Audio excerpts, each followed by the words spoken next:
How Bizarre is intended for mature, open-minded audiences only.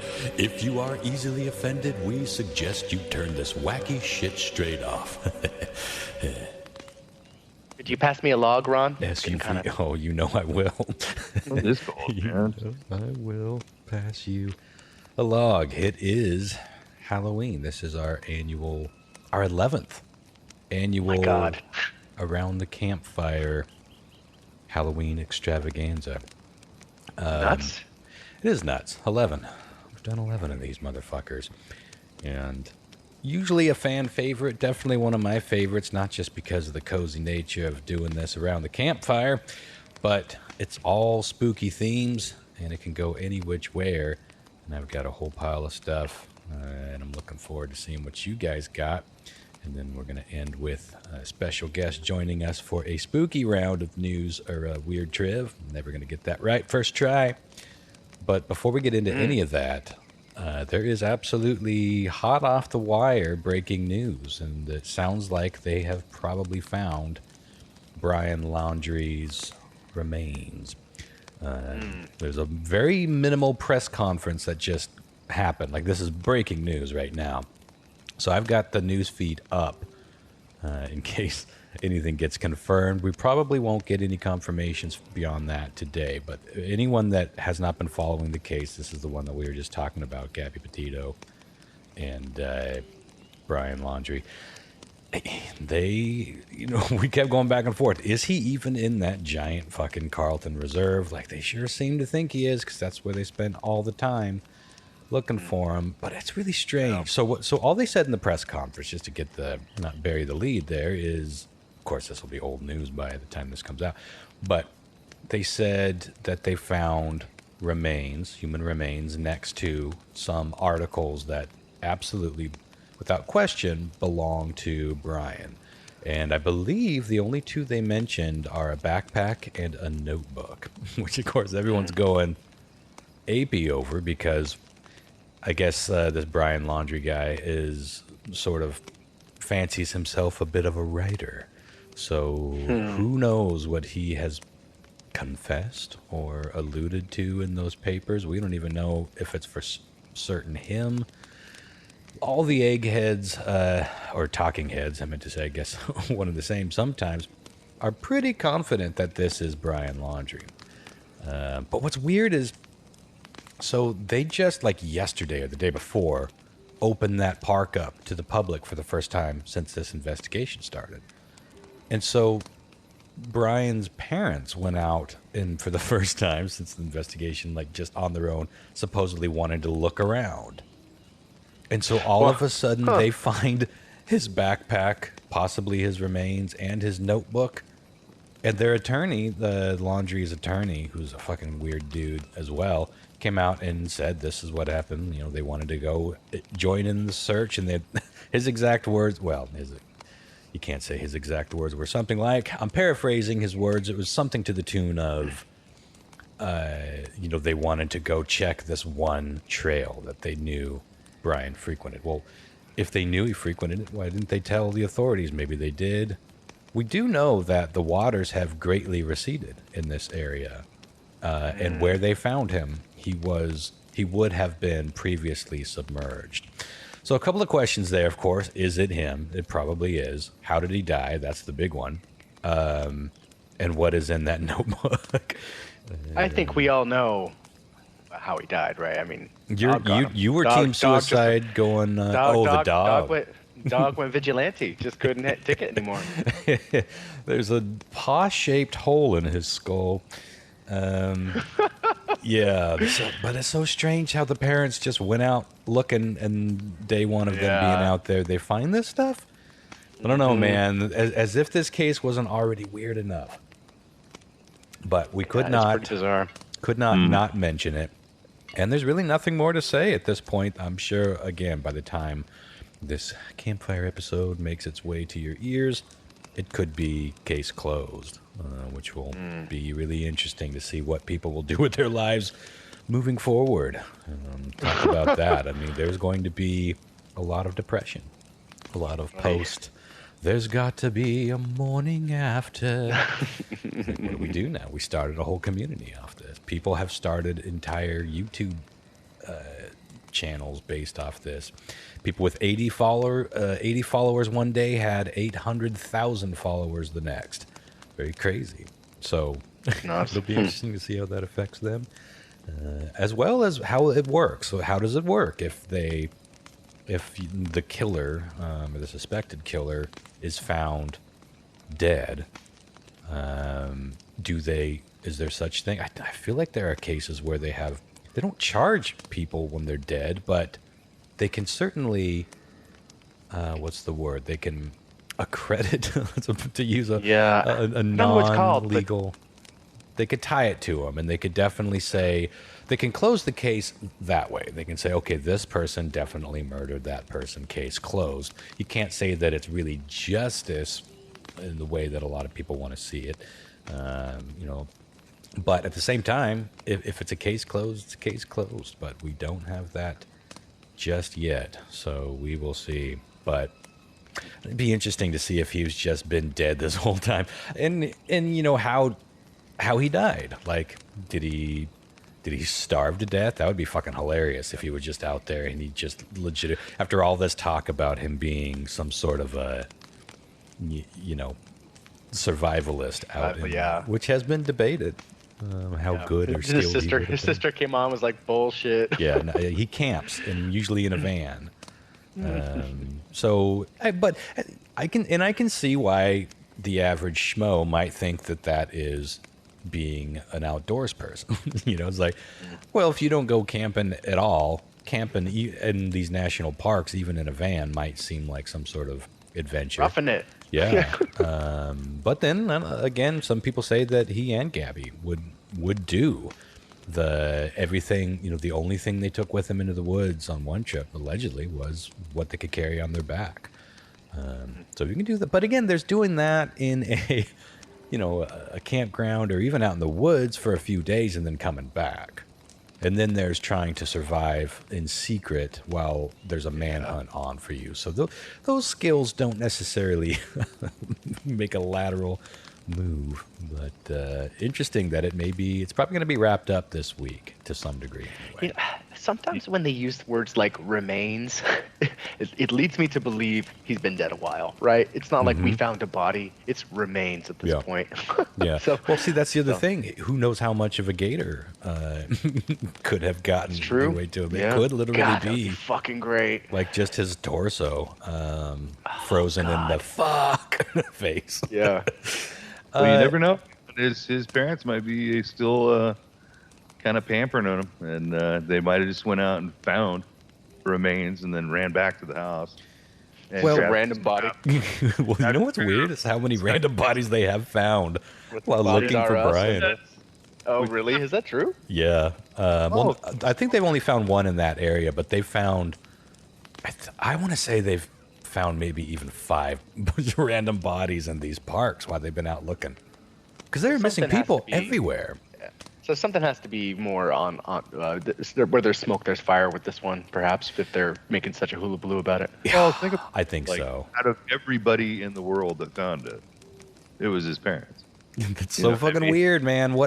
Everything about this case is weird. Their behavior, the lawyer, and then they just show up and there he is. Then it's case closed. Fucking weird.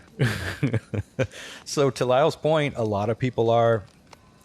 Well, the theories are, this will keep people up. People have projects for the next 2 weeks, just spinning yarns based on what could possibly be. What's in the notebook? How did he die? Was he partially eaten? How the fuck did the parents just find him? It's a pretty weak sauce to just say, we knew he liked this one trail, and we went right to it, and looky who's right there. Yeah. But they know it's his backpack, and they know it's his notebook. That has been confirmed. That part is not mystery. So that's weird, man. And everyone's like, "Well, if this has been underwater, is the notebook even legible?" I gotta imagine if it was in the backpack, there's a good chance that the backpack was at least somewhat water resistant. If it was an adventuring backpack, and it supposedly was, but if it was, it's like. on it's hard to imagine them being able to confirm it was his book with it being completely destroyed. So the question forensics, they could probably take it and put it underneath even with the ink gone. And they can see them, like even the emboss of the pen. Yeah. I don't know. I'm assuming. I've watched a lot of TV, guys. It is hard to separate TV from fact, but no, Lau's right. There is.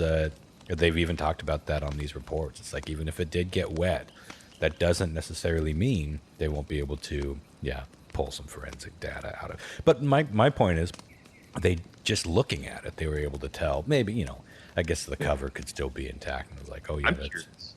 I want to know DNA if it's really him. And they all do. They're testing them as we speak. I mean, this is the biggest case in the world right now, so certainly in the U.S. Yeah. That's how long it's been going on. Yeah, and they want to wrap it up. I promise you. But this is coming down in a weird way. Go ahead. How awkward would that be if I was right and they found like a body and then just scurried back, grabbed his shit, and threw it next to it? It wouldn't surprise me at this point. This family has been sketchy as fuck. How fucking weird would that be? I mean, if it ended up being that, it'd be pretty fucked up. I saw a fucking photo today or yesterday that some like sensational news outlet had posted of his dad mailing, like going to the post office with an MRE box to mail, like one of the military ration boxes. Oh, interesting. And I was like, are you fucking shitting me? Like, you would. Is this real? And why would you do that? If it, like, it felt very strange. Pretty rapid. Yeah. That's the thing. This family just don't give a fuck. They're not doing anything like I think most people would do. Like not one thing. So we shall see. I want to get down that rabbit hole again because that basically brings us up to speed. I've got some news feeds scrolling by and I don't see any updates. And like I said, at this point, it's approaching, it'll soon be midnight over at the other side of the country. So I can't imagine anybody. I promise you they're testing and they're looking into it. They probably already know. The question is, when are they going to confirm? Because you can only imagine the backlash if they came out and said this is definitely him, and then it ended up that it wasn't. And it's already a circus, so... But again, to Lyle's point, dying to fucking know how the parents just happened upon this pile of remains. I guess they haven't been super clear, but the parents found it? No, that's what I was going to say. They haven't been super clear if they... It sounds like the parents showed up and then the authorities were alerted to that. I don't know if they called them themselves. And then they were all part of this investigation together. And then they were using we knew he'd like to hike on this trail. And so they went. But it sounds, the way they're writing it, it sounds like they went right fucking to it. And suddenly there he was in a spot that would have previously been submerged. Maybe it's on the level. Maybe it's that simple. Maybe the parents are just socially fucking awkward weirdos. Or even if they did help him escape, we talked about that. That's a moral dilemma. That's a separate issue than knowing... certain details of the case. Maybe he lied to them. Maybe he spun a yarn. That he knew that he was in trouble. Whatever. But to, I guess, devil's advocate it a little bit. I guess if they know where he was, where he liked to be, they could have walked by it a couple of times already, and he was underwater. I mean, if it sounds strange that a week of no rain would reveal a human body, all you got to do is look at the footage of this place. You can see these giant, they look like dried up little lakes, and they dried up in a week. Like Florida's a fucking nutty landscape. So you can see, we have been looking at swamp footage this whole time, and now it's like these mud bogs. That's how quickly it receded. And that's why all of a sudden things were heating up back out there again. So we'll look forward to more evidence on that case, but it feels pretty fucking pretty wrapping up to the Ronster. Yeah. I have a few things to share tonight. I got on, and there may be some copyright issues with this. I don't give a shit. I wanted to share what I thought were some of the best and creepiest micro flash fiction stories from creepypasta. And I found a handful. And for anyone that doesn't micro, I made that up. There may be micro fiction, but that would probably be a sentence. Because flash fiction is usually like a paragraph or two. And it's my favorite kind of writing because it's sort of, you can be more poetic. And why waste anybody's time? It's amazing. I think these are good illustrations of how much story you can tell if you craft them carefully. And I don't think any of these are longer than a couple hundred words. They're pretty damn short. So I'm going to share some of those, and then I have a list of things that got real life people in trouble for being witches back in the day. And that's going to be more sad than creepy. Yeah, no but doubt. It's insanity. But any old who, I wanted to see what you guys have. Obviously, John Mark hasn't. I don't see his headlights down the road pulling up to the campsite here. He's But, close. I'm here. Oh, he He's snuck up okay. on us. Oh, that's so creepy out in the woods. That fire feels pretty good. I have to say. Thought it was a bear. It's sad that It's we just only belly John up Mark. to it. Is that a bear or is it John Mark? So I'm going to turn it over We to you can guys never for a little know. bit and see what's Before, spooky. Oh, yeah, go ahead. Before you guys go to stories, I have a few comments here from Facebook. I put a post up do that it. we're going to do our little thing. So, James Shepard writes in and says, always look forward to these episodes. If you had to survive any horror movie setting, what would it be, and what do you think your chances are? I think that basically he's asking, if you could survive one horror movie, what would it be? I'm going to tell you guys, I'm going to go first, if you don't mind. Yeah, do it. I'm surviving Jaws. Because I'm never going in the fucking water to begin with. Just when you No, thought no. it was even safer to stay out of the water. Mm-hmm. Easy. Jaws 6. Credits. Nothing happens. It's just credits. Just me on the beach, You on the smoking beach? a joint. I look at it for a bit. You're not even I on the walk beach, away. though. You're safer. Smiling. You're like, Credits. you're somewhere in the desert. Yeah, just thinking about the beach. Wouldn't it Pretending I'm there. if Chris was the protagonist and he was actually killing innocent people to feed Jaws? So he would. Keeping So it at Jaws- bay. Keeping Jaws fed like not- we do, I'm not- like mailmen I'm not do above with Yeah. snacks and pit bulls running after them. You like buddies after a while. Well, that's interesting because I just watched Misery today, one of my favorite movies. I haven't seen it in far too long.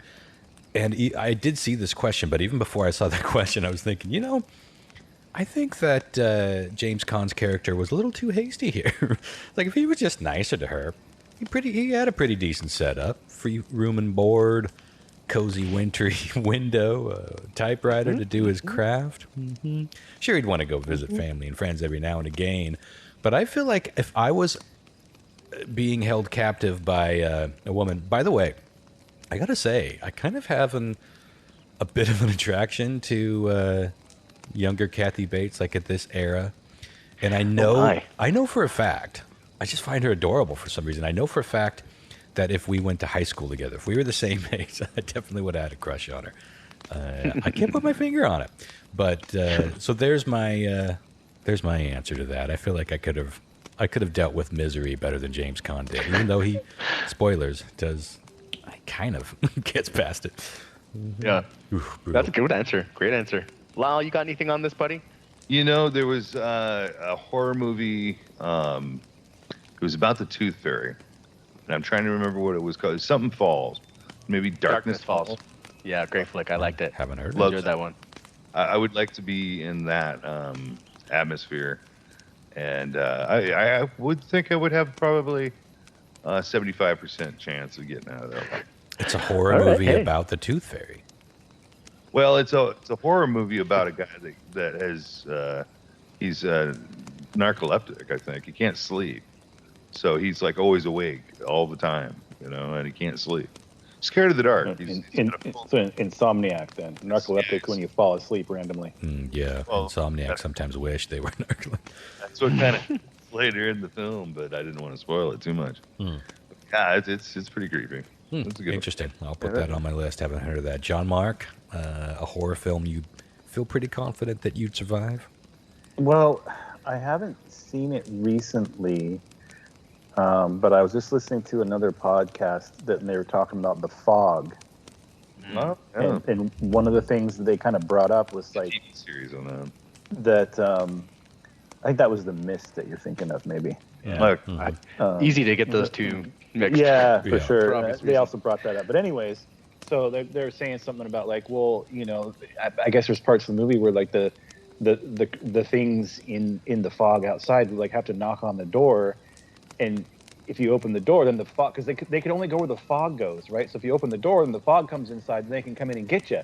If you just don't open the door and make sure your windows and stuff are all barred and like boarded up, then they can't come in and get you. This is So a I'm gonna lot say- like Christopher's solution for not getting eaten by the shark. I'm gonna say the fog. I'm gonna say the fog. I'm not gonna Fair open that damn door. Who's there? Land shark. you just got a fucking leaf blower fucking strapped to your back. There you go. Just blow the fog away. There's just a Modern bunch of problems, dipshits right? standing there out in the middle. Sarah Ray Good writes question. in and says, any embarrassing Halloween mishaps? Kind of like the time I ran through a shopping mall to avoid a wandering haunted house actor. Boy, I don't you'd ha- I sure couldn't think think I'd of a- have a pile ready to go, wouldn't you? Yeah, But I nothing. mean, yeah, nothing comes to mind, huh? Well, the only thing that I can think of, like off the top of my head, I remember my mom. My mom was usually just making up costumes. Like I rarely went as Darth Vader with a Darth Vader mask, or name brand characters. We weren't a name brand family, if you get my drift. So my mom made me into this, like, she might have been going for like a Raggedy Ann and Andy sort of doll look. Probably would have given Lyle nightmares. But I was basically just a clown in bright red overalls. But she patted me for some reason just to make it more different than me. So I had all this stuffing. And I remember trick-or-treating down Heading Street up in Iniat. And I'm like next to my grandma's house, but it was one of her friends, old lady Esther. And I walked all the way up this big, long hill, walking all the way up to her porch. And knocking on the door, getting my candy. She's like, well, aren't you just darling? And I went running back to not just my family and friends that were trick-or-treating. I was the last one getting back, but also the line of cars that were pulling up to the house, getting ready to trick-or-treat that entire block. And I fell. And I fell running at top speed. And when you're padded and running in the dark, you tend to ball up, and I basically just rolled all the way to them. Now, I don't remember being, oddly enough, I don't remember being terribly embarrassed because I was laughing. They were laughing. I was like, that's funny as fuck. And I learned pretty early on that no laugh is a bad laugh, even if it's at my expense and my pain. So God knows I live by that to this day. That's the only thing I can think of. I'm sure there's worse, but probably repressed it like some others. What about you guys? I got nothing. I couldn't think of a single one. All my Halloweens have I been can't- magical. I don't know if this is necessarily embarrassing, but I mean, I feel like kind of a dumbass for doing it. But a few years back, I was living in Wenatchee, and I didn't really want to deal with the trick-or-treaters because, like, our fucking dogs would just, like, I used to call it the dog explosion when someone knocked on the door. Yeah. Oh, yeah. And I just didn't want to deal with that all night, So I just put a bowl out in front of the door with a bunch of like little candy bars in it and said, "Please take one" or whatever. Uh-huh. And and I was inside, so I was right there, so I could, like kind of monitor the situation. But like, Did you try to kill a dog too once, or are we? What you need is some pure cocoa chocolate. no. So what happened was like I was in the living room and I was like probably enjoying like a fine White Russian or something like that. It seems like a nice Halloween drink. Maybe it was something else, but That sounds let's go with tasty. that because it's nice and sweet and tasty. Probably watching. Let's pretend I was watching John Carpenter's The Thing. Let's do that. I heard a little like commotion out, on the porch, and I was like whispering. I was like, "Oh, look at all these candy bars!" Like, what? It was just like, you know what I mean? I was like, "Oh, fuck, what now?" And we basically, our neighbor kids were essentially feral, And so they had just they had just came and taken the whole bowl and just like probably dumped it into a sack or something and just like scurried off. And I was like, oh, well, okay, we're done. Turn the light off. Yeah. Like went back to my movie. Yeah, who cares, right? It's like, all right. Good luck. Good luck in life. Yeah. They'll probably be the ones that make it. Mm-hmm. No, that's a pretty common practice, and I think it's going to be pretty common this year.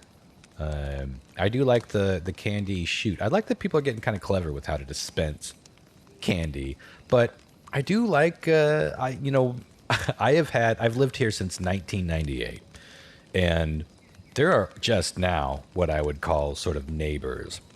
And there's still no streetlights out here. Dreading the day when all my stargazing is a thing of the past from streetlights, but it's brighter than it once was. And so in the 22 years that I've lived here, I've had 2 trick-or-treaters, and they were both super cute young women. Like, they weren't kids. They were like, I mean, it's tough to tell back then. That was when you're 22, 23, 17, 19-year-olds, you can't tell as easily as you can tell when you're a middle-aged guy. They could have been high schoolers, but anyway, that's all I've ever seen, and I missed it. I liked trick-or-treating, and I liked being trick-or-treated upon, but yeah, it is a different world now. Lyle, did you ever have an embarrassing Halloween experience? One or two things on that. I've always lived on a dead-end street. I've just realized this, and when I first moved here like 20 years ago into this house, it was we had a couple trick-or-treaters and then never again. And I think it's a dead-end street. There's nothing. Well, you need to remind people of your address, Lyle. The address I grew up at was 666 2nd Street. It seems like that would have been the most popular place in town. On a dead-end road.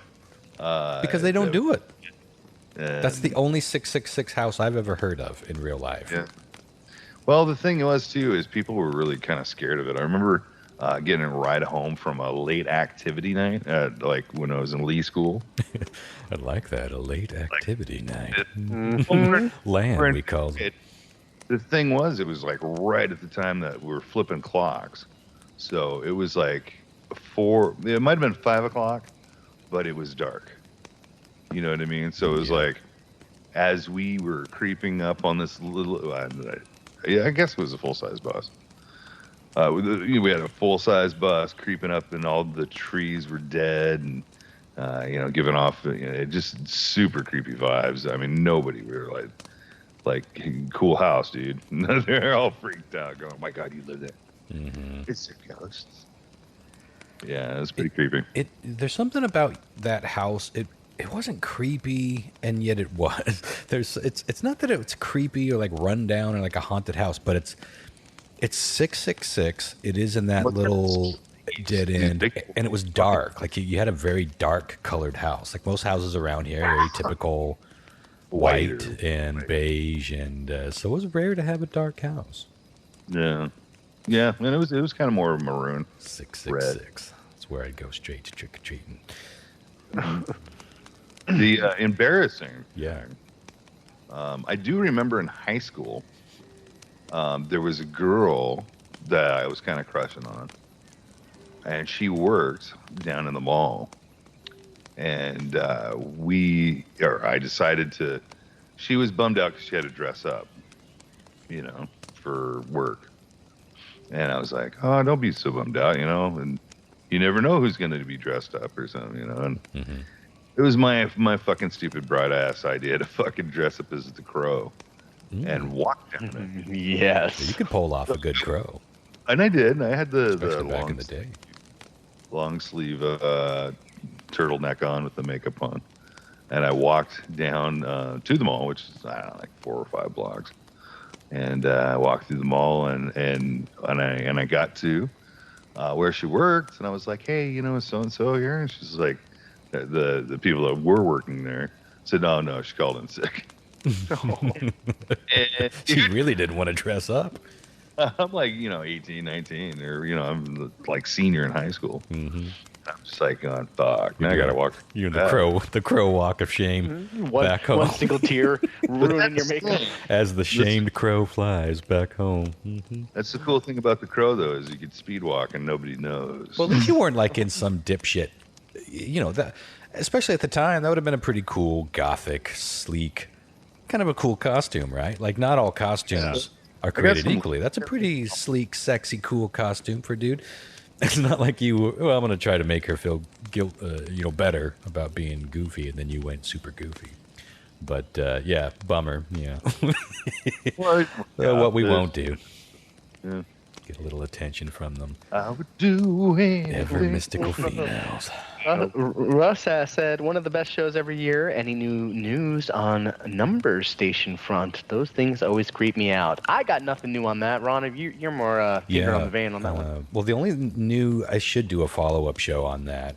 Still one of our most popular episodes, The Dark Side of the Dial, going way back to probably the first year, maybe the second year that we were doing the show. But the only news that I can tell you is that some of these that were there all throughout the Cold War, and then they died away in like 2000, 2005.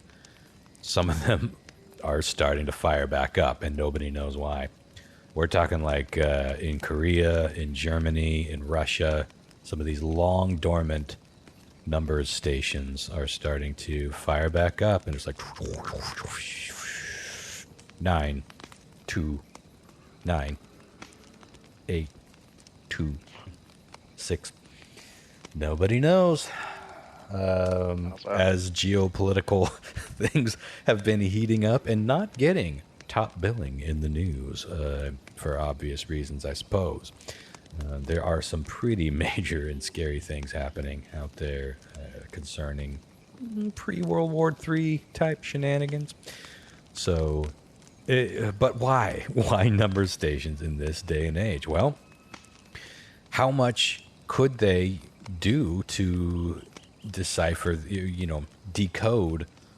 It's still a pretty infallible system, because the way that it works, for anyone who doesn't know the number stations thing, it's just it was these mostly used for spy or espionage transmissions, but everyone picked up on it. Criminals, would-be assassins, governments in general, drug smugglers.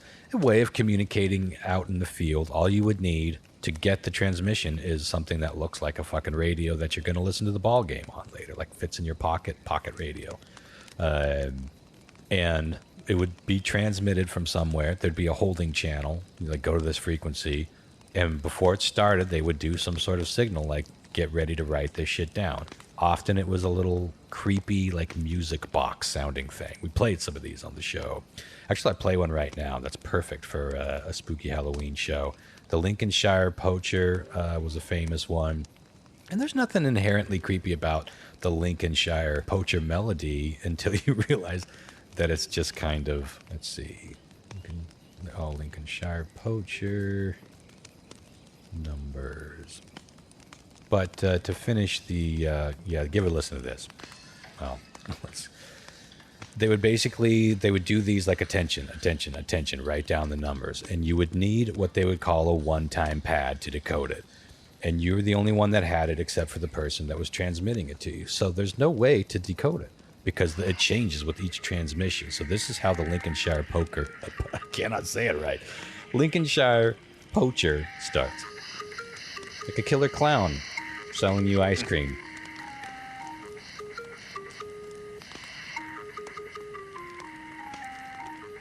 And this is broadcast over shortwave radio, which travels a long way. It's also very, very hard to triangulate signals over shortwave. I'll skip ahead to the actual message. 1, 5, 3, 9, 7, 1, 5, 3, 9, 7, 1,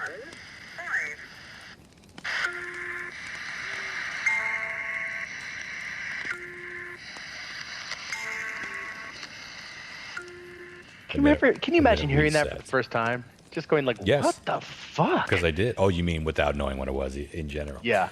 Yeah. But I'll never forget the first night that I captured my first numbers station. This is the whole reason I went and bought a shortwave radio back in the day. in general, and it's why I was monitoring, especially around this time of year. It's been 10 years since the infamous broadcast. Good Lord. I'll put some in here. Here's just a little taste of it.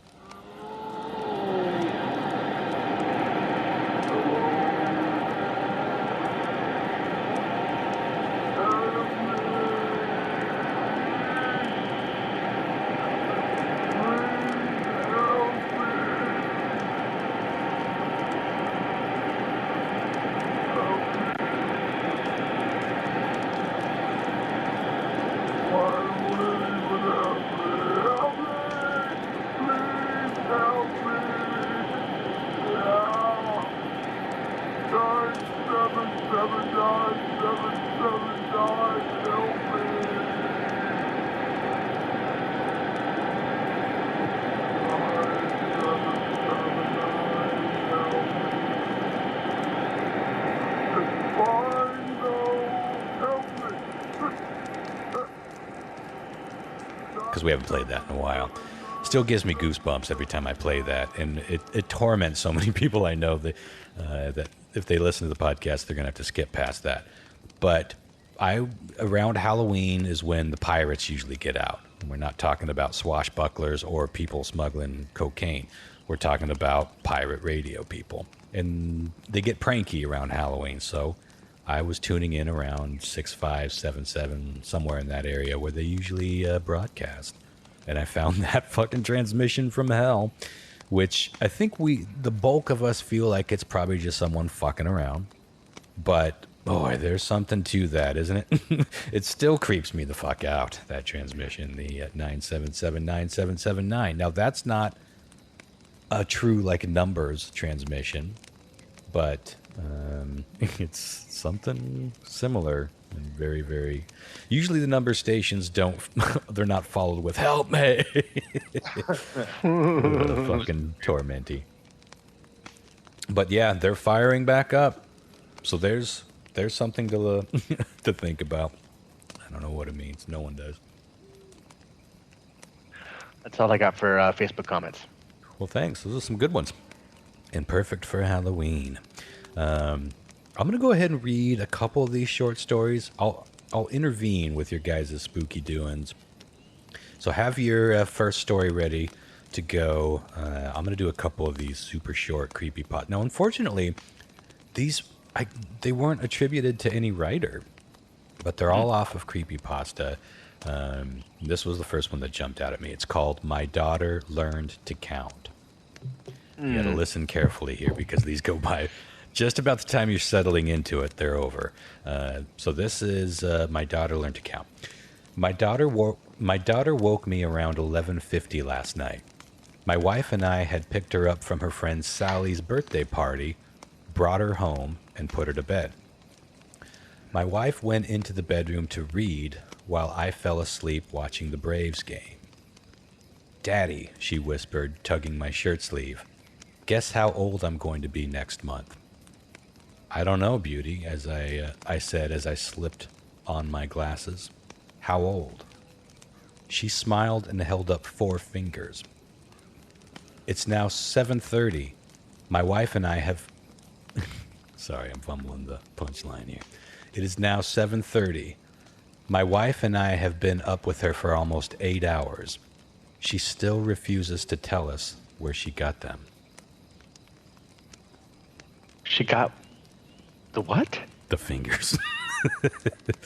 I kind of botched that ending. I'm sorry. Let me do it again just so it'll make sense. She smiled Ron, and edit this so you sound good. I'll leave it in. I will leave it in because this is the Drunken Around the Campfire. So let me do that last 3 lines. I don't know, Beauty, I said as I slipped on my glasses. How old?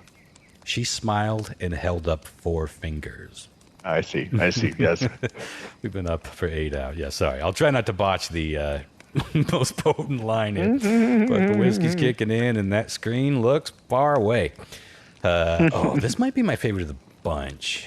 Well, fuck it. I'm just going to read it. This is a good one. It's called He Stood Against My Window. I don't know why I looked up, but when I did, I saw him there. He stood against my window. His forehead rested against the glass, and his eyes were still and light, and he smiled a lipstick-red, cartoonish grin. And he just stood there in the window. My wife was upstairs sleeping. My son was in his crib, and I couldn't move. I froze and watched him looking past me through the glass. Oh, please no.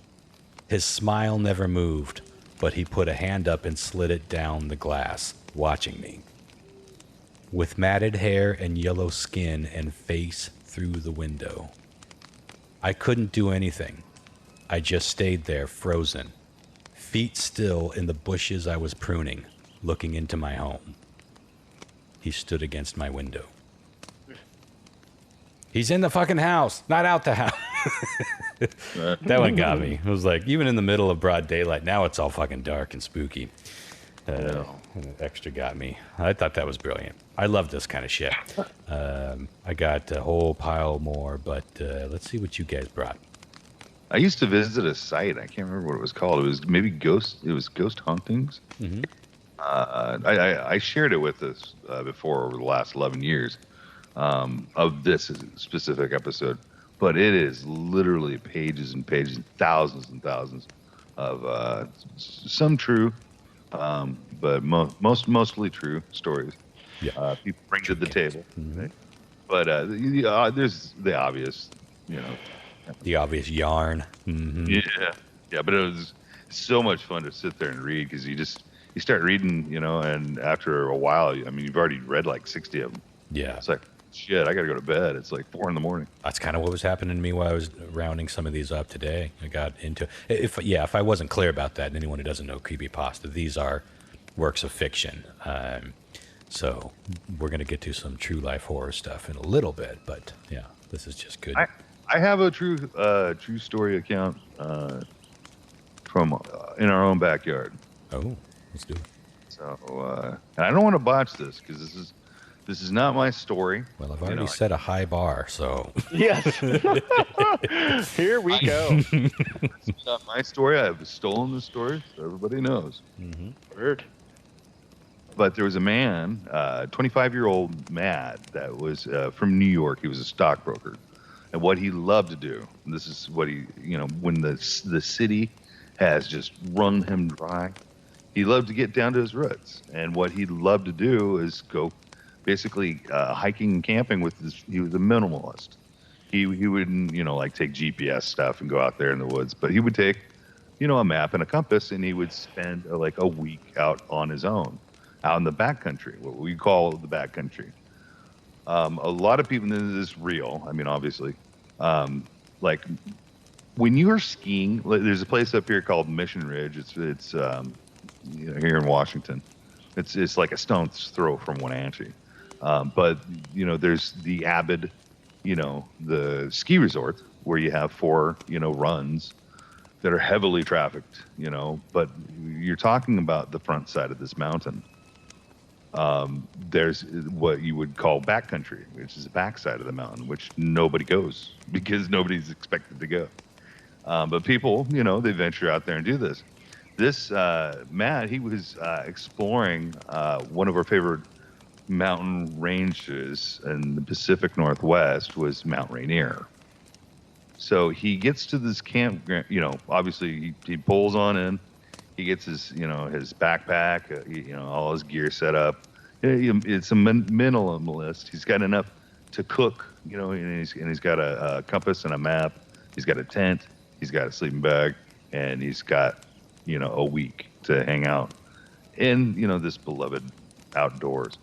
So he sets up camp, after the first day, and he gets, probably about like 12 miles in the backcountry, and there's nothing around. Usually you'll find a lot of animals that you wouldn't normally see, like bears and other stuff like that.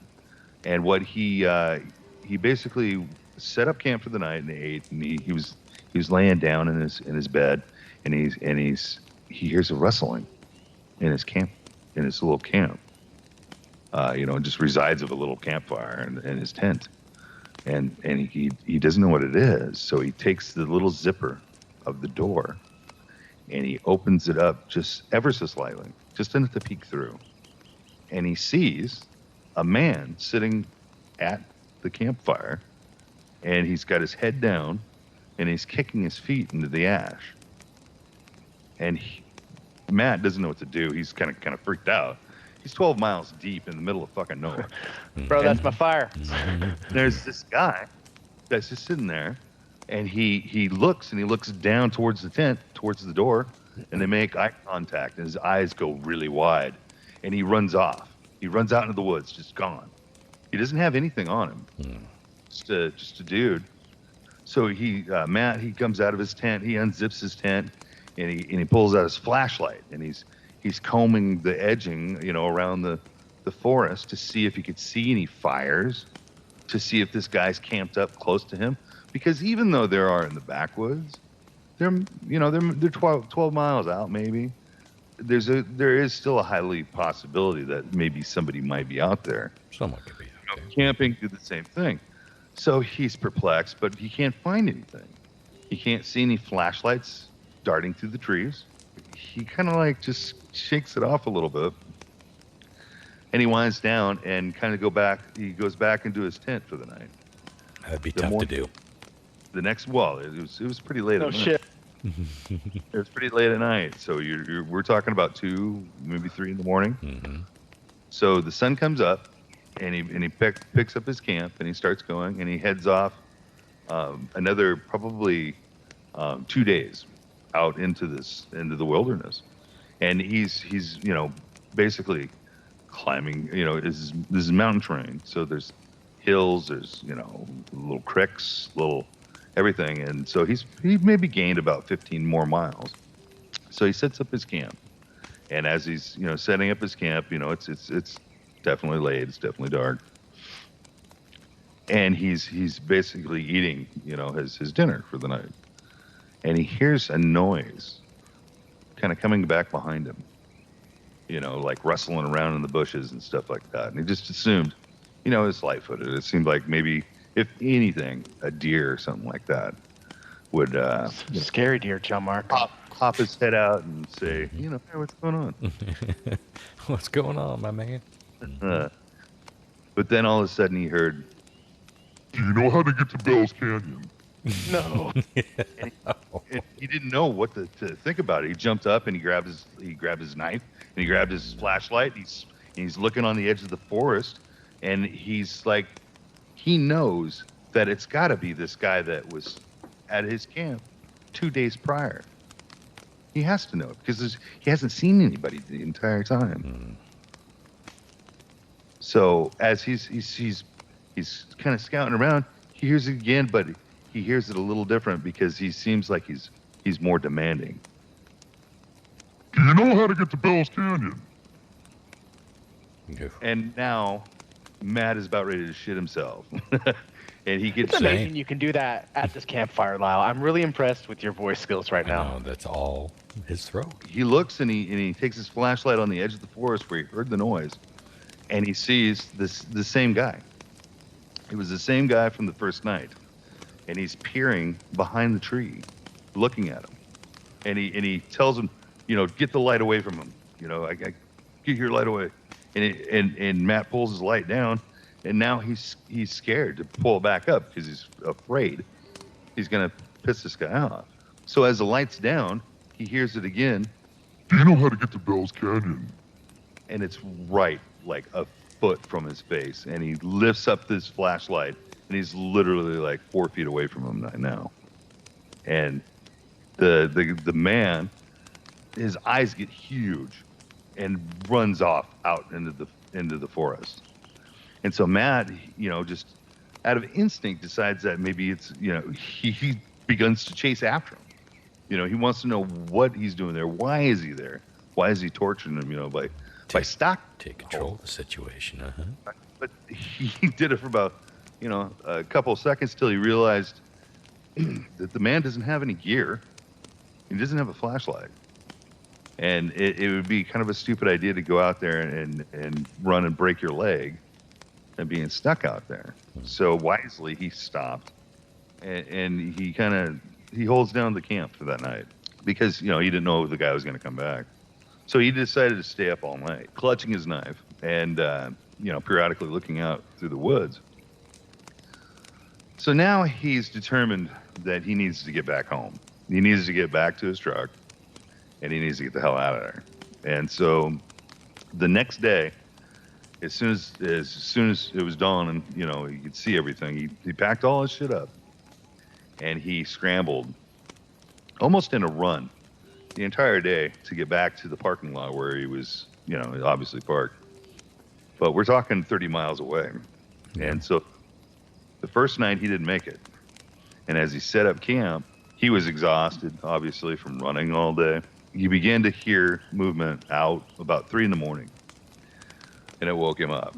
And he basically heard footprints all around the tent. And it was all night. It just went in circles.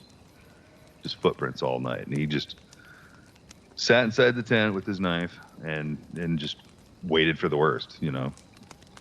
As soon as the sun came up, the noises were gone. So again, for the second day, he ran as fast as he could, as hard as he could.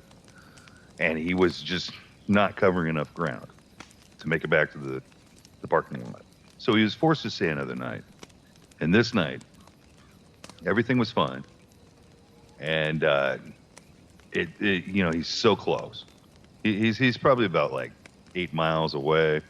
He knows he could cover it in a day. He's just so exhausted, you know, mentally, and everything else. And he was about midnight. He's in and out of consciousness, and all of a sudden he hears, "Do you know how to get to Bell's Canyon?" No. And now he's freaking out because now he knows this guy's been following, tracking him the whole time, and he's done lost it. He's just in a nervous breakdown inside the tent, and he decided to stay inside there. And all he heard that night was this creature running back and forth through his camp, around his tent, making up animal noises, kicking up dirt, you know, onto the tent. So you hear rocks and dirt, you know, onto the tent, as this thing's acting like an animal, circling everything until dawn, and it ran off into the woods. And so he mustered everything he could and got all his, you know, camp packed up for the last time. And he ran for the last day, you know, until he got to his rig.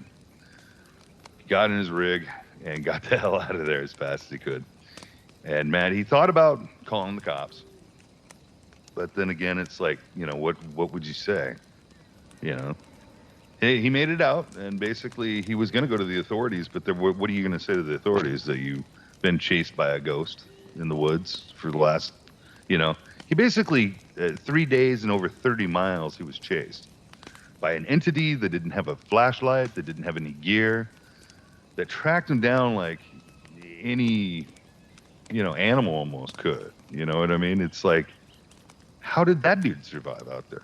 You know, how did that guy, you know, actually, you know what I mean? So, and That's weird. And it's based off a true story. So put that for whatever it is. Well, I enjoyed it. You spun a yarn. The sound effects really, your voice can do, like Chris said, wondrous things. Even Amazing. without technology out here.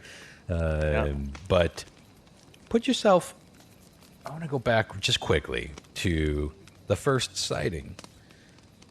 Going back to sleep that first night, no matter how tired, I don't know.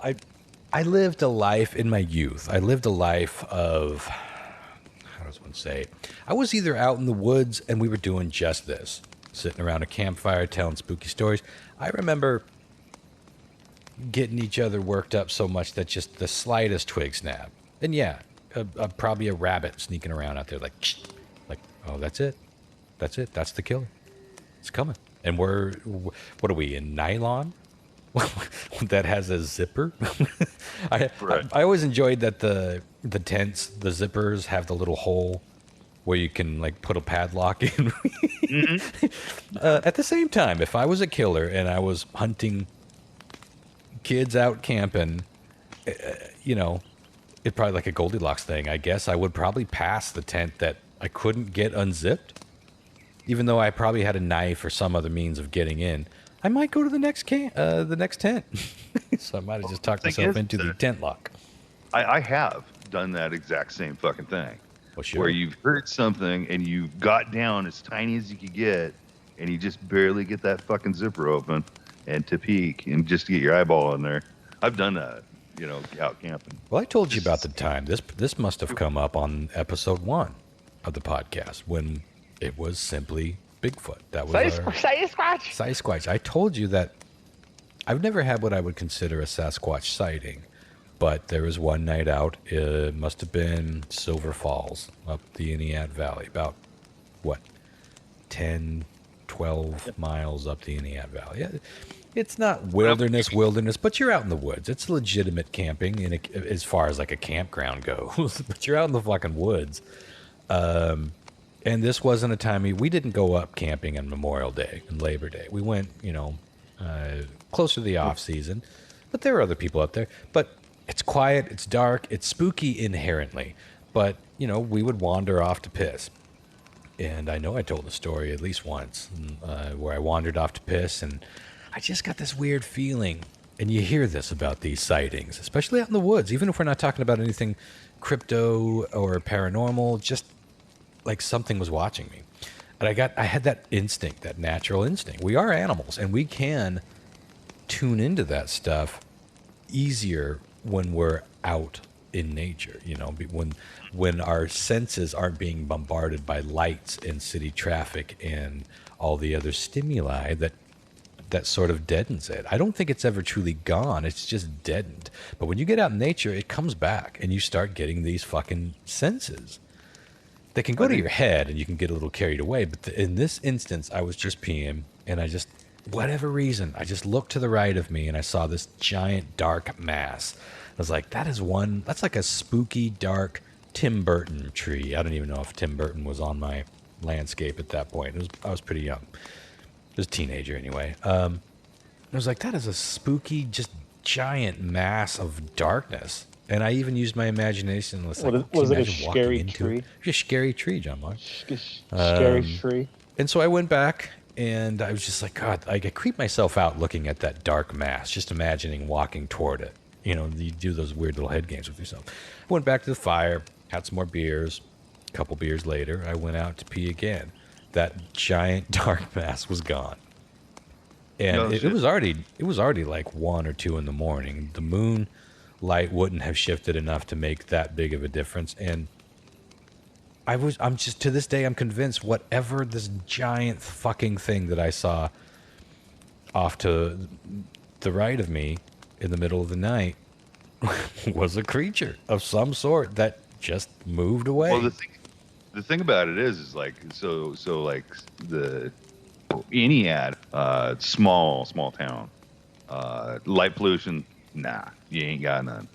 Well, we were way up the river too, yeah. Silver Falls is another 30 miles. That's about 30 miles up, yeah. All the way up the creek, and it's like there's no fucking light pollution. So you could probably get a sunburn from the fucking full moon. Yeah, you walk away from the fire because obviously that dims your light, and then you just refocus. It wasn't anything like that, and I remember even kind of doing that. I remember this so vividly. Like I was doing the thing where you look away to make sure it wasn't the fireplace burned into my vision. You know what I mean? No, it wasn't moving. I looked to the left. It was still to my right. I looked all the way to the right. It was still right where it was. It wasn't moving around like a floater or some sort of optic thing. But now I went back to my tent and I was like, I told everybody, and they were like, they believed me, but it's like, well, what are you going to do? What was it? But there were times that we were up there and we just told too many spooky stories, heard too many spooky things. And when Lyle was saying he was making his way back to the truck, I'm like, 500 yards feels like a lifetime to get to the truck. It's like, we have all seen horror movies. it's a cliche for a reason. You like get to the car, then you drop the keys and you're fumbling. When you're spooked and there's something maybe happening, maybe not happening, and you just went out of there just like, let's just fucking get out of here, man. We've done that. We did that. We were, a bunch of fairly able-bodied young men just getting the fuck out of the woods because we were too spooked. So the thought of, it's funny to look back on that now, but, shit does happen in the woods, man. We talked about so many things over the last decade on this show that happened specifically in campgrounds. Doesn't have to be out in the middle of your own forging your own path. So. Well, Bell Canyon. For the record, there is a Bell Canyon in Washington State. Mm-hmm. Where is it? Deal. Is it around Rainier? Do you know? That's Kittitas County, I think. I'd have to relook it up, but That's it's a hiking ridge. So, and there is actually an old ghost story about like in the 1800s or something like that, accommodating this story. So it's something to look into anyway. Pretty fun. It's a good story. It was fun. Let me get through another short story or two here, and we'll see what John Mark has for us. This one I found intriguing, and I'd like to see this made into a short film. This is called The New Old House. We bought an old house, my boyfriend and I. He's in charge of the new construction, converting the kitchen into the master bedroom, for instance, while I'm on wallpaper duty, specifically wallpaper removal duty. The previous owner papered every wall and ceiling. Removing it is brutal, but oddly satisfying. The best feeling is getting a nice long peel, similar to your skin when you've been peeling off a sunburn. I don't know about you, but I kind of make a game out of peeling, on the hunt for the longest piece before it rips. Under a corner section of paper in every room is a person's name and a date. Curiosity got the best of me one night, and I Googled one of the names and discovered the person was actually a missing person. And the missing date matched the date under the wallpaper next to the name. The next day, I made a list of all the names and dates, and sure enough, each one was for a missing person with dates to match. We notified the police, who naturally sent out the crime scene team. I overheard one of the techs say, "Yep, it's human." Human? What's human? Ma'am, where's the material you removed from the walls already? Because this isn't wallpaper you were removing. Oh, skin. Mm-hmm. Somebody wallpapered their house with the skin of abducted peeps. Tell me that isn't something you need to see in a movie. Was that one of those? Was that one of those creepypasta stories? Mm-hmm. All these that I'm reading are, yeah. So I could buy all of that except for like the one part that they put in there where it was like they called the police and like they naturally sent the crime team out. It's like that would never happen. So yeah, they'd come out to investigate shit. That kind of took these me are out of it. Fiction, but I know, but it's like when you watch a movie and you're like, well, that would never happen. Like John you want Mark's you that want guy.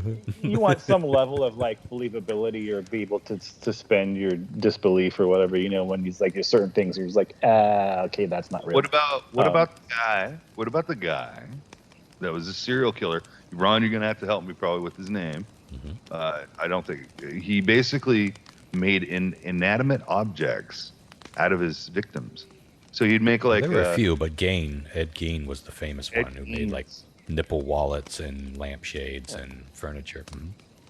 People and their skins and I think he was dumbly fucking did something stupid and fuck cops game and they stumbled onto all his shit. And yeah, I can't remember what horrifying. Him, but yeah, there never was it's always some stupid mistake that gets these people caught. It's like it's remember. Never because they're actually actively searching for them and they get their man. It's always they fucked up and there's some accident. Like I thought he got caught digging a grave or something, but I could be wrong. Even the fucking like the Night Stalker, like the cops didn't catch him. He got caught because like the people in shoes, a right? neighborhood fucking caught him getting off the bus and like ran him down. Oh, that's And right. it was like And the they cops attacked didn't him and they catch him. The captured him. fucking people. That's Yeah, what we it just was like talked about. Jesus fucking Christ. Yeah. And there was Anyways. one guy got one of his victims. It was like a young boy got away. Yeah. And the That cops was Dahmer. That was Dahmer. They oh. brought him back to him, and he was like, "Oh yeah, sorry for the trouble." And That was they- horrible. That was horrifying. So fucked up, man. Oh man. Well, to Oh, Lyle's point, though, yeah, is it really, as far as like the meat of the story, to use a phrase, is it really all that different to wallpaper with the flesh of your victims than it is to make a nipple belt or a wallet out of a face or a lampshade out of somebody's buttocks? So yeah, we have No people that do difference. this kind No of thing. difference. Huh? Say that No again? difference. No difference. But I'm telling you, John Mark, you need to start a recurring segment called Actually, with John Mark. Skeptical viewpoint. It's always welcome. Okay, let me do one more, and we'll see what time. Oh, yeah, we're doing all right. Because we're going to hold off. I talked to Chris about this, but we haven't sent it in the threads. We're going to hold off on. We got some great audio and just written record club recommendations for you. We're going to hold off on that so that we can keep tonight spooky focused. So we will be ending with weird trivia. So we're doing good so far. I'm going to do one more for now because I really want to get to some of these witch things later. But this one is called The Portraits. There was a hunter in the woods who, after a long day hunting, was in the middle of an immense forest. It was getting dark, and having lost his bearings, he decided to head in one direction until he was clear of the increasingly oppressive foliage. After what seemed like hours, he came across a cabin in a small clearing. Realizing how dark it had grown, he decided to see if he could stay there for the night. He approached, but found the door was ajar. Nobody was inside. The hunter flopped down on the single bed, deciding to explain himself to the owner if he showed up in the morning. As he looked around the inside of the cabin, he was surprised to see the walls adorned by several portraits, all painted in incredible detail. Without exception, they appeared to be staring down at him, their features twisted into looks of hatred and malice. Staring back, he grew increasingly uncomfortable. Making a concerted effort to ignore the many hateful faces, he turned to face the wall, and exhausted, he fell into a restful sleep. The next morning, the hunter awoke. He turned, blinking in unexpected sunlight. Looking up, he discovered that the cabin had no portraits, only windows. Windows instead of portraits. Oh my! I don't know. Is Are you guys digging any- these, or are they stupid? I loved this. Is it anywhere near Bell's Canyon? Because I gotta know. And yeah, don't you love a good cabin in the woods story? Okay, well, I guess that's all I'll do with the short stories. But John Mark, what you got for us? So did we? So I only had time to, and it was just kind of a happy accident that I found something that I felt was kind of appropriate, especially with the campfire, going that we got here.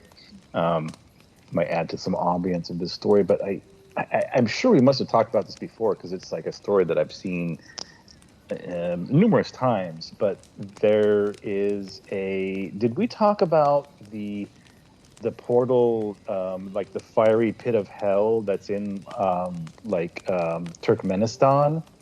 The fiery crater that's been burning in the desert since 1971.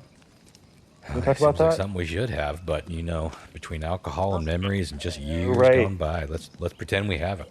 It's called the Gates of Hell, and it's in Turkmenistan, which I'm ashamed to say I have no idea where it is on a map at this point in time. It's out in the desert, and it's a giant. It looks like a sort of like the caldera of a volcano, and it's just like this flaming pit. Imagine the Sarlacc pit from Return of the Jedi, but on fire. Yeah, right. I just looked up a picture. That's exactly what it is. So apparently what happened, and this is the part that really creeps me out, was apparently back in 1971, there was a Soviet drilling rig that was out there drilling for natural gas, and it accidentally punched into like an underground cavern, and it kind of collapsed a little bit, and the whole drilling rig fell into the cavern, into this pit, and since it fell in there, all the gaseous, poisonous fumes started leaking out. And at the time, they were like, "Well, this seems like a environmental catastrophe in the making. So what can we do?" So the idea was like, well, if we just set fire to this hole, it'll like burn it all out, and it should stop burning within a few days or weeks or whatever, right? Mm-hmm. It's been burning since 1971 and shows no signs of stopping. And they think that the drilling rig that fell in there is still down in there underneath, because it's not on fire down underneath, probably it's just on top. So the drilling rig is still down there, and it just like got me thinking about like how that's fucking creepy. Like this whole thing was like falls down and poison gas comes up, they light it on fire, and it's still down there, it's burning on top of it. What the fuck? Man, this is what there's a song written about this. You guys remember it? By the Bangles? Whoa. Is this burning an eternal flame? So what are the theories, scientifically speaking, to go back to what an actually comma by John Mark segment featured? The article that I was reading really didn't have any sort of like theories about it, other than the fact that we know there's stones just that like it's probably just like a natural escape. You know, like before they drilled into it, it was probably just like part of the, you know, like the Earth creates like natural gases and stuff like that. And this was probably just an area where they accumulated and there was no outlet for it, so they're just there. And then they created this hole, and so now they're just like continually kind of coming up this flume and just keeping this thing alight. It's impressive. Are you guys looking at the photo of that? Gates of Hell. It is the Sarlacc pit of flame. It just reminded me of there was this series of vampire books that I read a few years ago, more than a few years ago. But part of the whole storyline was that they had like created this. They found this kind of like portal in this underground cavern somewhere deep in like Eastern Europe that led to a different dimension where these kind of weird vampire creatures lived, and that's where vampires came from. And that just sort of reminded me of that kind of vibe. You know what I mean? And that's just like, wow, that's fucking creepy. Like, what's in that hole? Like, what's coming? You guys know my theory on what's down beneath the surface, because we don't fucking know. Yeah. We look at patterns on rocks and cliffs, and we can hypothesize. But going back to my age-old analogy, it's not my analogy. It's the going scientific analogy, the jawbreaker. You know, we haven't even, if the Earth is a jawbreaker, we as a species have not even gotten past that outer. Think about how thin that first outer candy shell is before you get to the more sort of like chalky candy, and then it starts dissolving faster. That outermost candy shell, we are only about like 20% through that, if the Earth is a jawbreaker. And that just blows my fucking mind, man, that we don't know nothing about this Earth, right? Like, we are in the dark ages when it comes to what is really going on down there. So that's an interesting one. I know there's a silly one that always bugged me was the Sphinx in Egypt. It has obviously markings of flood on it. You know, it's been underwater. And they basically say that, you know, to do that, it has to be older than the pyramids. And everybody down there is like, no. This was built during the same time. Yeah, you're going to fuck with our tourism board. Exactly. Zahir Hawasi, etc. Well, when John Mark was telling that story, you know what it reminded me of was the very first time, I mean, going back, this may as well have been me out by a campfire in the middle of nowhere, listening to Art Bell late at night, and he played that clip from Hell. You remember that story? It was in Siberia, if I remember right. It doesn't say on the... 1999. Okay.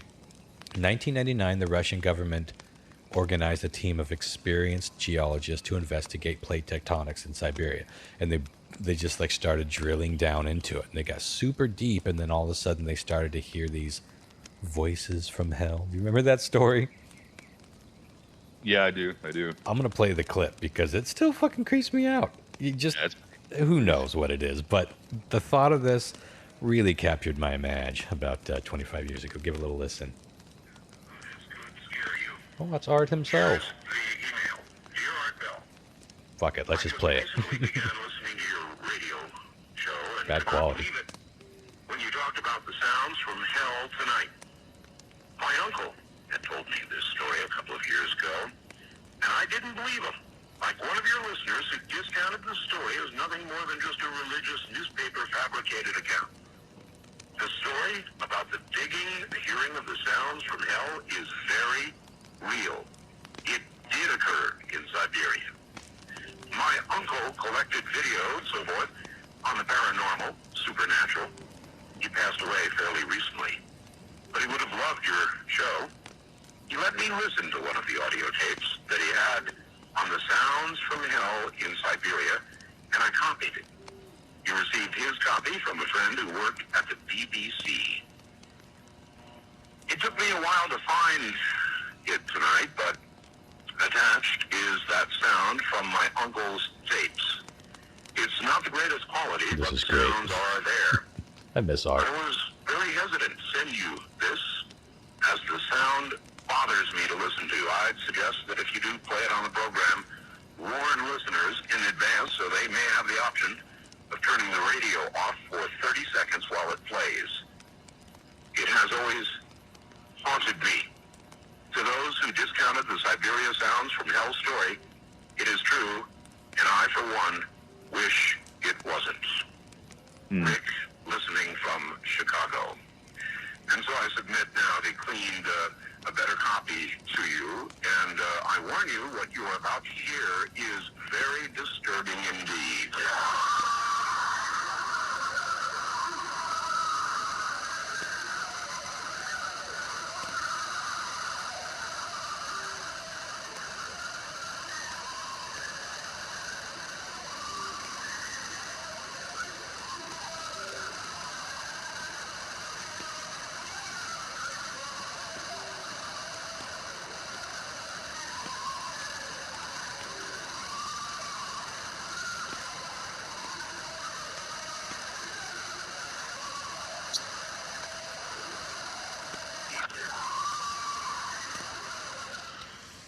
Still gives me goosebumps.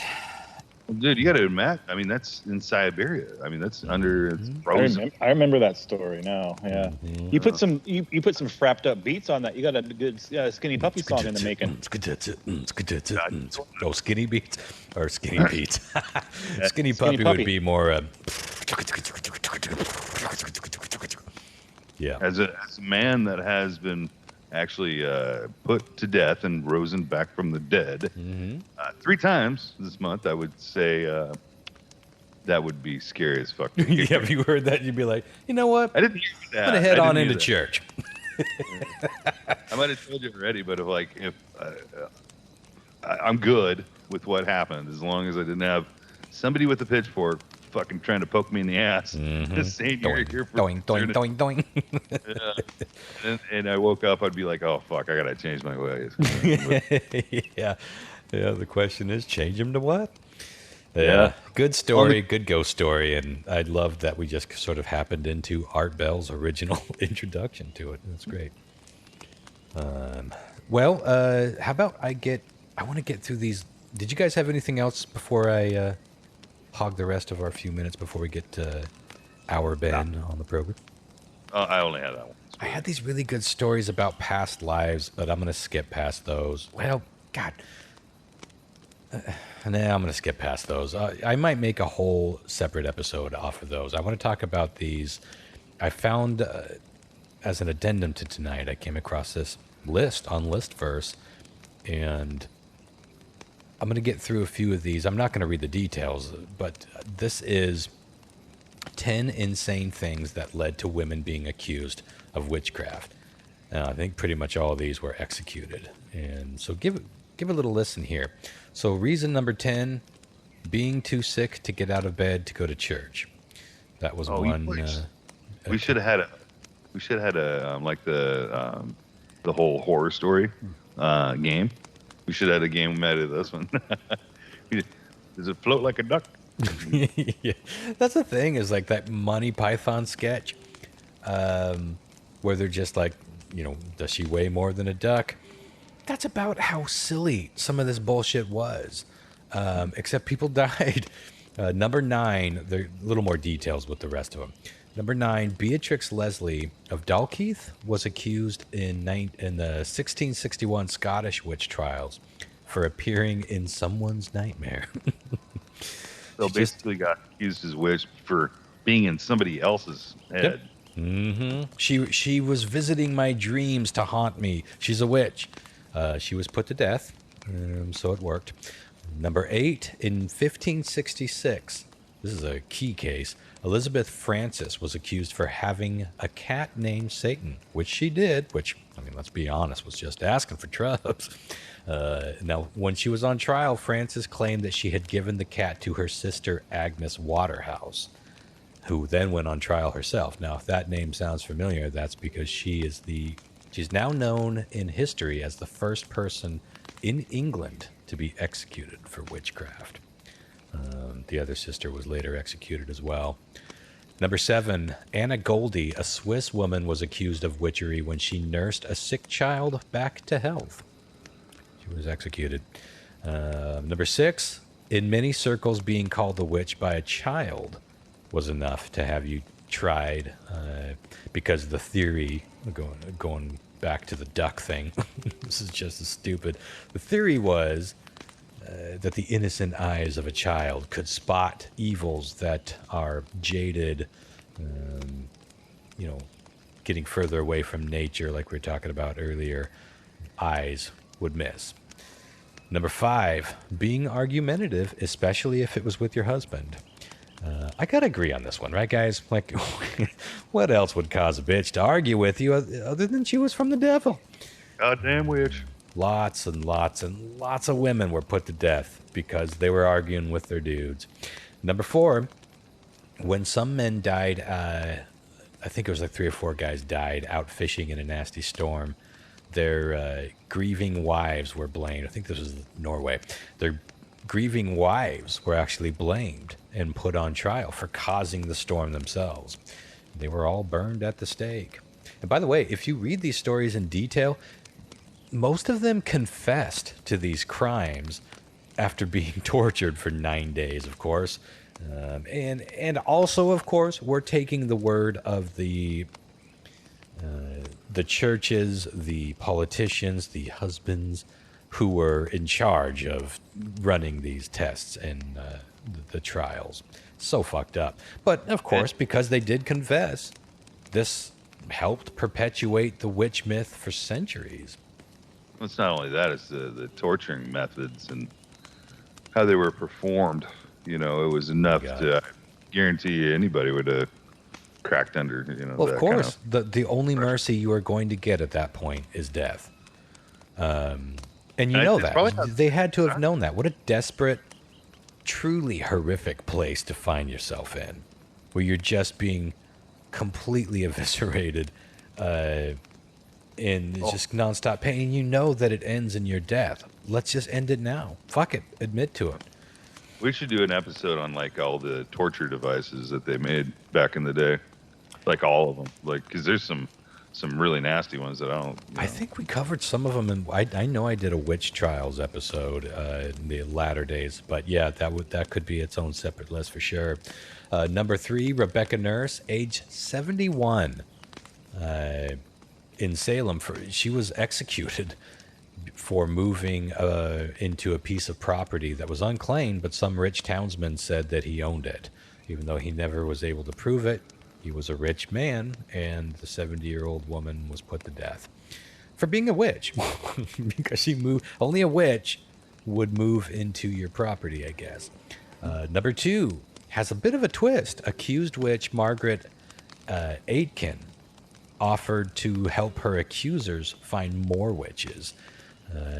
if they spared her life. She claimed that she could tell by looking at the veins in their eyes that they were a witch or not. So, bit of a traitor there. She saved her own skin and caused hundreds of women to be put to death because she looked in their eyes and said, yep, guilty. And number one, a very common one, tragically, if your parent, obviously usually a woman, but not always, if your parent was found to be a witch, you too had to be put to death in many, many cases, even if you were a baby. So, yeah. If you want more details, look up the Tales from the Space Pod episode. That may be fresh enough to be in the regular queue. It seems like all the podcast aggregators now don't put a limit on how many episodes. It's more than 25. It used to be 25. So all the Tales from the Space Pod episodes you're going to get on like iTunes is 25 deep. Unless you want to be a Patreon supporter at patreon.com/Tales from the Space Pod, then you can have access to all 350 episodes. And boy, there are some doozies. It's worth it just to get a handful of these special episodes, like the Numbers or the Dark Radio episode is one such episode that I think is worth it. And there's nothing better than the healing of laughter, and that's what that's true. And it's we easy laugh. to do 200 years later, but good Lord, people suffered for such goddamn bullshit. And that, I think I'm going to wrap it up there because looking at the clock, I think we're in perfect shape to get our Ben on for some weird trivia, but I'm definitely going to need a refill and an unfill break over here by the tree. Now, hopefully, when I'm peeing, I don't spot any troubling, dark, mysterious areas to my right. But how about we take a quick recess and come back and wrap this fucker up? Man, that hell clip still does it for me. It's just the story, the whole build-up. It's not that great of a clip, even for the time. Like, they could have made it more interesting, more terrifying. I don't know. There's just something. It's a well-done legend. It's a lot of women screaming in that. Well, there's a dude. You know, it's funny that you say that because this is one of the first times that I picked up on this voice where it just sounds like a dude that's almost like commanding people. Did you pick up on that? Like I know what you're saying. It's like but I heard this voice that to me sounded male. It was almost like a gym coach. Drop and give me a eternity. But a lot of the torturing and a lot of the agony, it was women screaming. Mm-hmm. Well, that's where all the witches went. Oh, there you go. I'm going to play it real quick while Chris is trying to figure out our Ben situation. Listen to... There's a very faint, like, to me, very male voice, but it sounds like he's barking orders.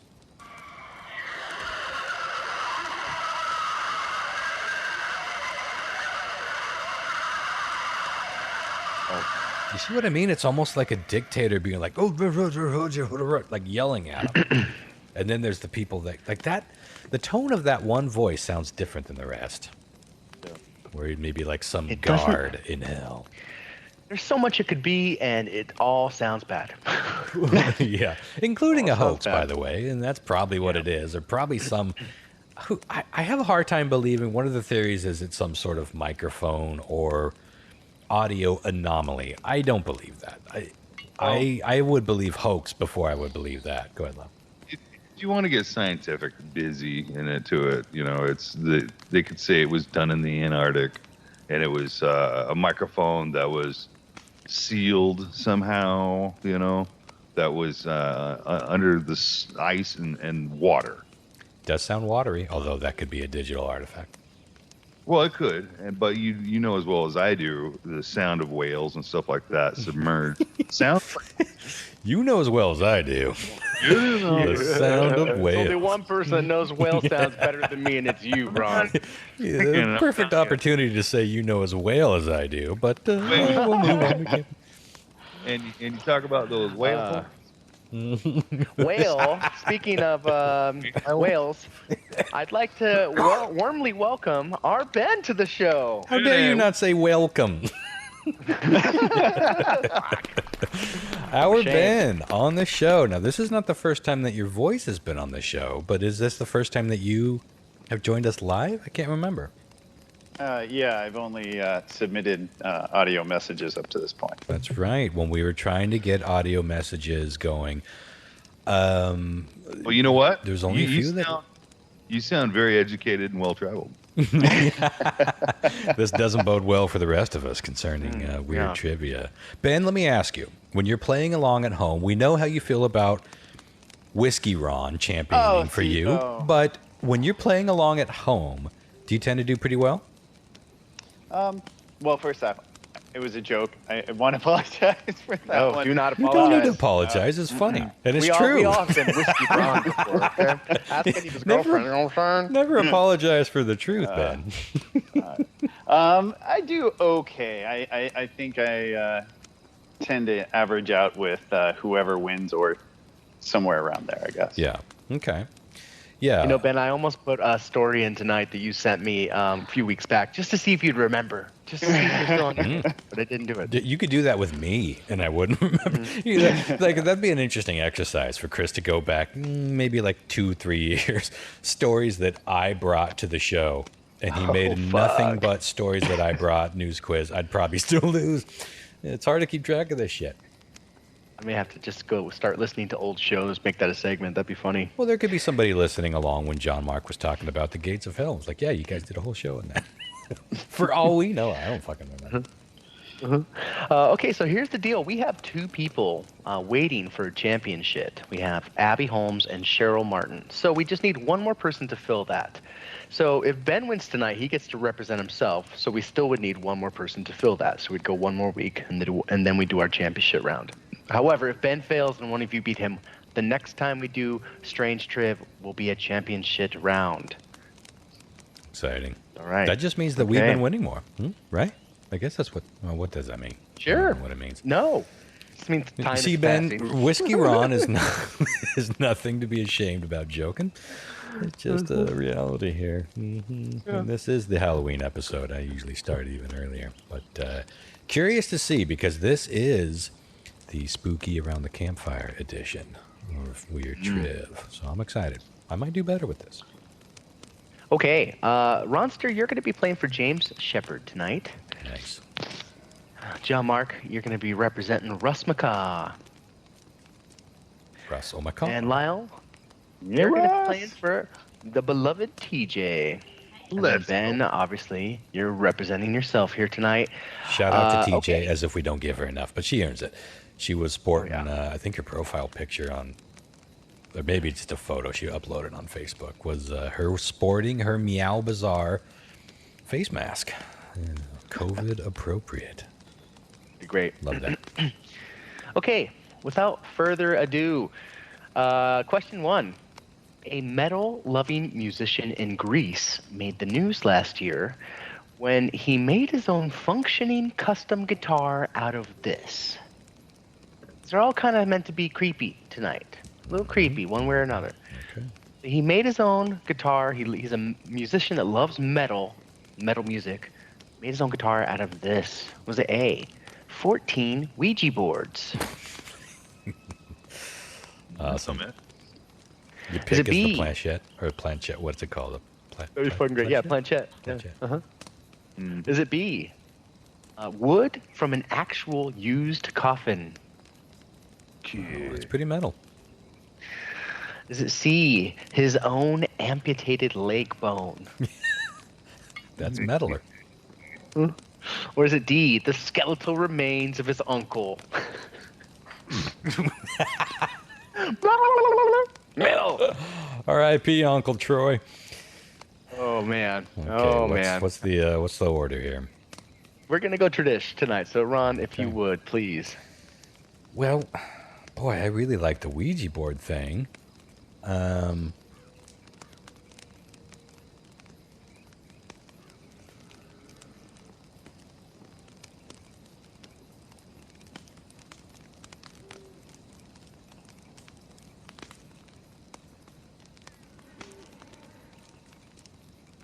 I was really balls deep into B, but I think I'm gonna go with C. I think, bone. yeah, that's something that I would do. Like if I lost a leg, you know that I would do something with some Put it- part of put it that. on display for sure. You know I'd have It'd be a up fucking there. foot lamp. Yeah. Yeah, I'm I would going hope C. so. Okay, solid C. Okay, John Mark, where you at, baby? His uncle's nice though. What was the uncle thing? Was that D? Yeah. Yeah, the skeletal remains of his uncle. Yeah, let's get the uncle guitar. Yeah, okay. My All right, first John Mark. guitar. Let me What is tell that, a you- let me tell you PRS? something. Nope. Let me tell you Alright, something. The first guitar, and my first electric guitar and amplifier, Actually, comma, John Mark, it's amplifier. were given to me by my uncle. So I'm gonna go with that as an Oh, homage. that's sweet. Oh, nice. What kind of guitar was it? Dude, it was a Gibson Marauder, Wow. those things. Marauder. Those things, Gibson Marauder, which at the time I did not like. I don't know if they were like worth anything at the time, but like now they're like Sure. they're highly sought after and worth quite a bit of money. And I regret not having that guitar anymore. Yeah, So that was anyways. sort of their answer to the Les. Well, it was. Oh, wait, am I thinking the right? It was it's, weird. It's Les Paul-ish, so right? Isn't it? It had a weird Les Paulish, roundish body, but it had like It's the more flying pointy. V sort of looking pointy headstock. I remember it exactly. having a rad pick guard. That's Yeah. what I remember about it. It was amazing. My I first felt the guitar. same way. and It's funny because my uncle gave me my first guitar amp, the one we talked about recently, the padded Blue one. Harmony. Yeah. Nice. Uncles, Yeah, but uncles and I guitars. sold that Gibson Marauder to my friend Jesse Roberts, who Oh, is now a very well respected tattoo artist, and he's in several fucking bands in Seattle that are pretty well known. So Sandrider is my favorite. Sandrider of and the Old bunch. Iron, and yeah. That sound. Yep. Sandrider. What was the second album? Ruiner or I don't it's got remember the Ruiner.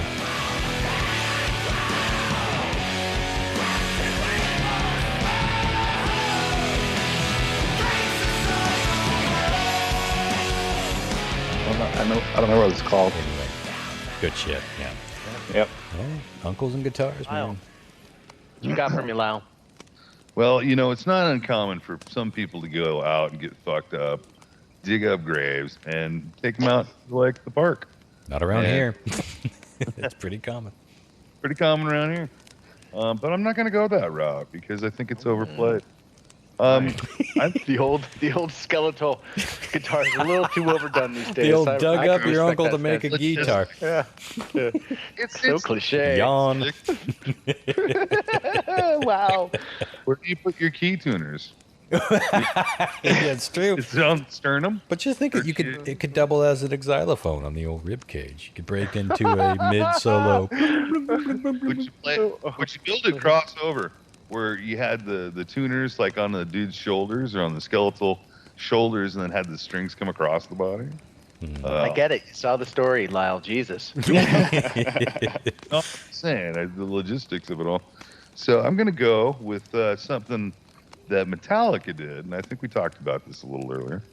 The band, Metallica, they grew up in California, and they played in a tiny ass little fucking barn, garage type thing.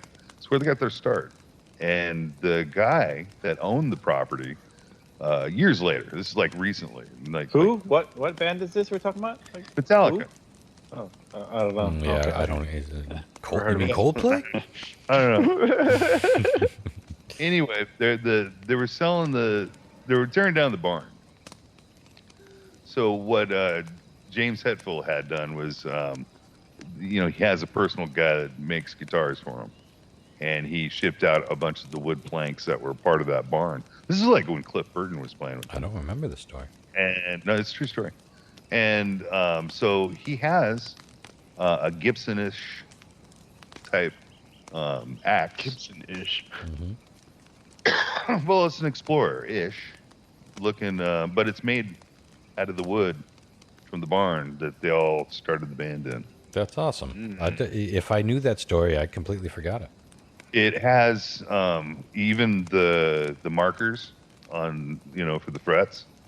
It has little, I want to say, Sorry, I'm laying down because I'm trying to keep my feet up so they're not so swollen. But it has the you know where your like ivory is on your frets. You got your third, the fifth, Little seventh, pearl all inlays. Mm-hmm. He had them basically with like him and Kurt and Cliff, and then the barn, and it was basically like it looked like a kid's story, but it was fucking cool as shit.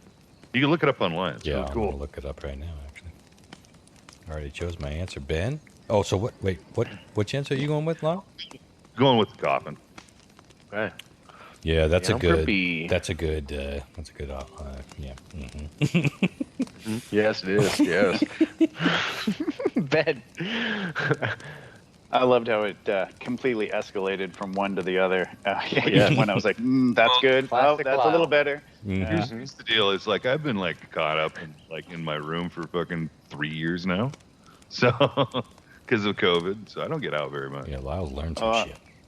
I'm stuck at home with a 5-year-old, a 2-year-old, and my wife, and we both work from home. So yeah, I can relate, Lyle. Madness. Fucking madness. Wow. Well, there it is. That's There's the guitar. It does look like barnwood. That's awesome. Don't be Googling anything What? else about guitars. I already answered, so. For the Greek one, I'm gonna go with C, the leg. I think that seems to ring true in my mind. Yeah. All right, I'm going to put you down with Ron for a solid C. Okay, question 2 is a listener-submitted question, so that means this one's going to be worth 2 points, guys. Don't fuck around. Thank you to the lovely TJ for sending this one over to me, who's being represented tonight by Lyle. Okay. We got to do something good for that girl. We got. Amen. I don't know what, but we gotta pay her back, in a good way. She's wonderful. Gotta pay her back. Crack some knuckles. Mm-hmm. Okay. Ooh, that came Okay, across guys. nicely. Ow. Good point. A North Carolina man went viral after he posted a picture of a 9-pound sheep's head fish he'd caught at a local pier. The photo went viral for the weird feature that some sheep's head fish have, which was this.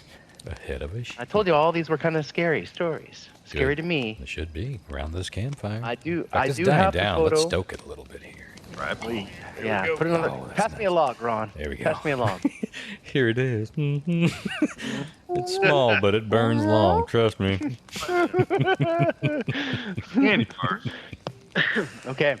Again, a North Carolina man went viral after he posted a picture of a fish he caught at a local pier. Now, this is a normal thing with this fish, but damn, it's not pretty to look at.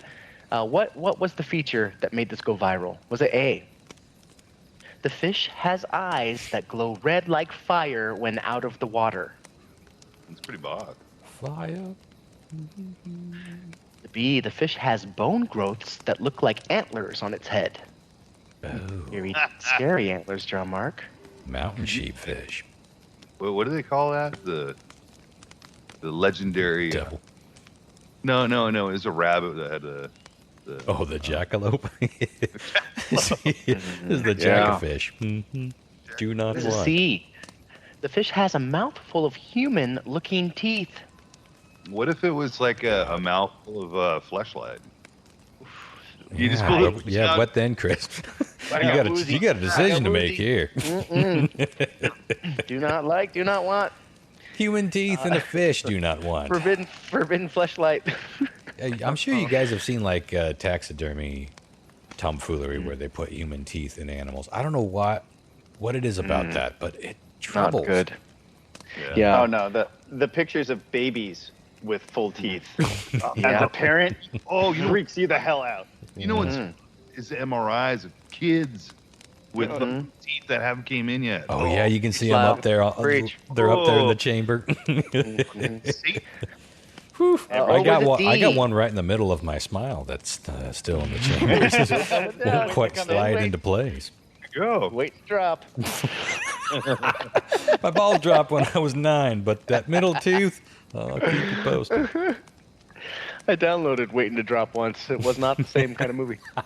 Okay. Or was it D?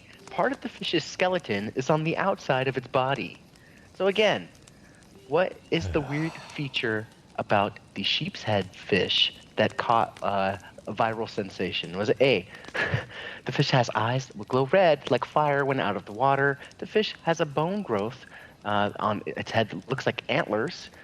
It has a full mouth of human-looking teeth, or part of the fish's skeleton is on the outside of its body. Ronster, what's speaking to you in this horror story? Yeah, all pretty horrific. But to me, yeah, the teeth thing. I don't know if it's a specific phobia or what, but seeing a fish with like human-looking teeth, don't want. Do not want, indeed. Okay, John Mark. Yeah, I feel like the antlery growths seems like, well, it might make it look like a sheep's head, but something with the human teeth sounds good, so I'm going to go with that one. Okay, you're going with C with the Ronster. Okay, Lyle. I feel God works in mysterious ways. Oh, And indeed.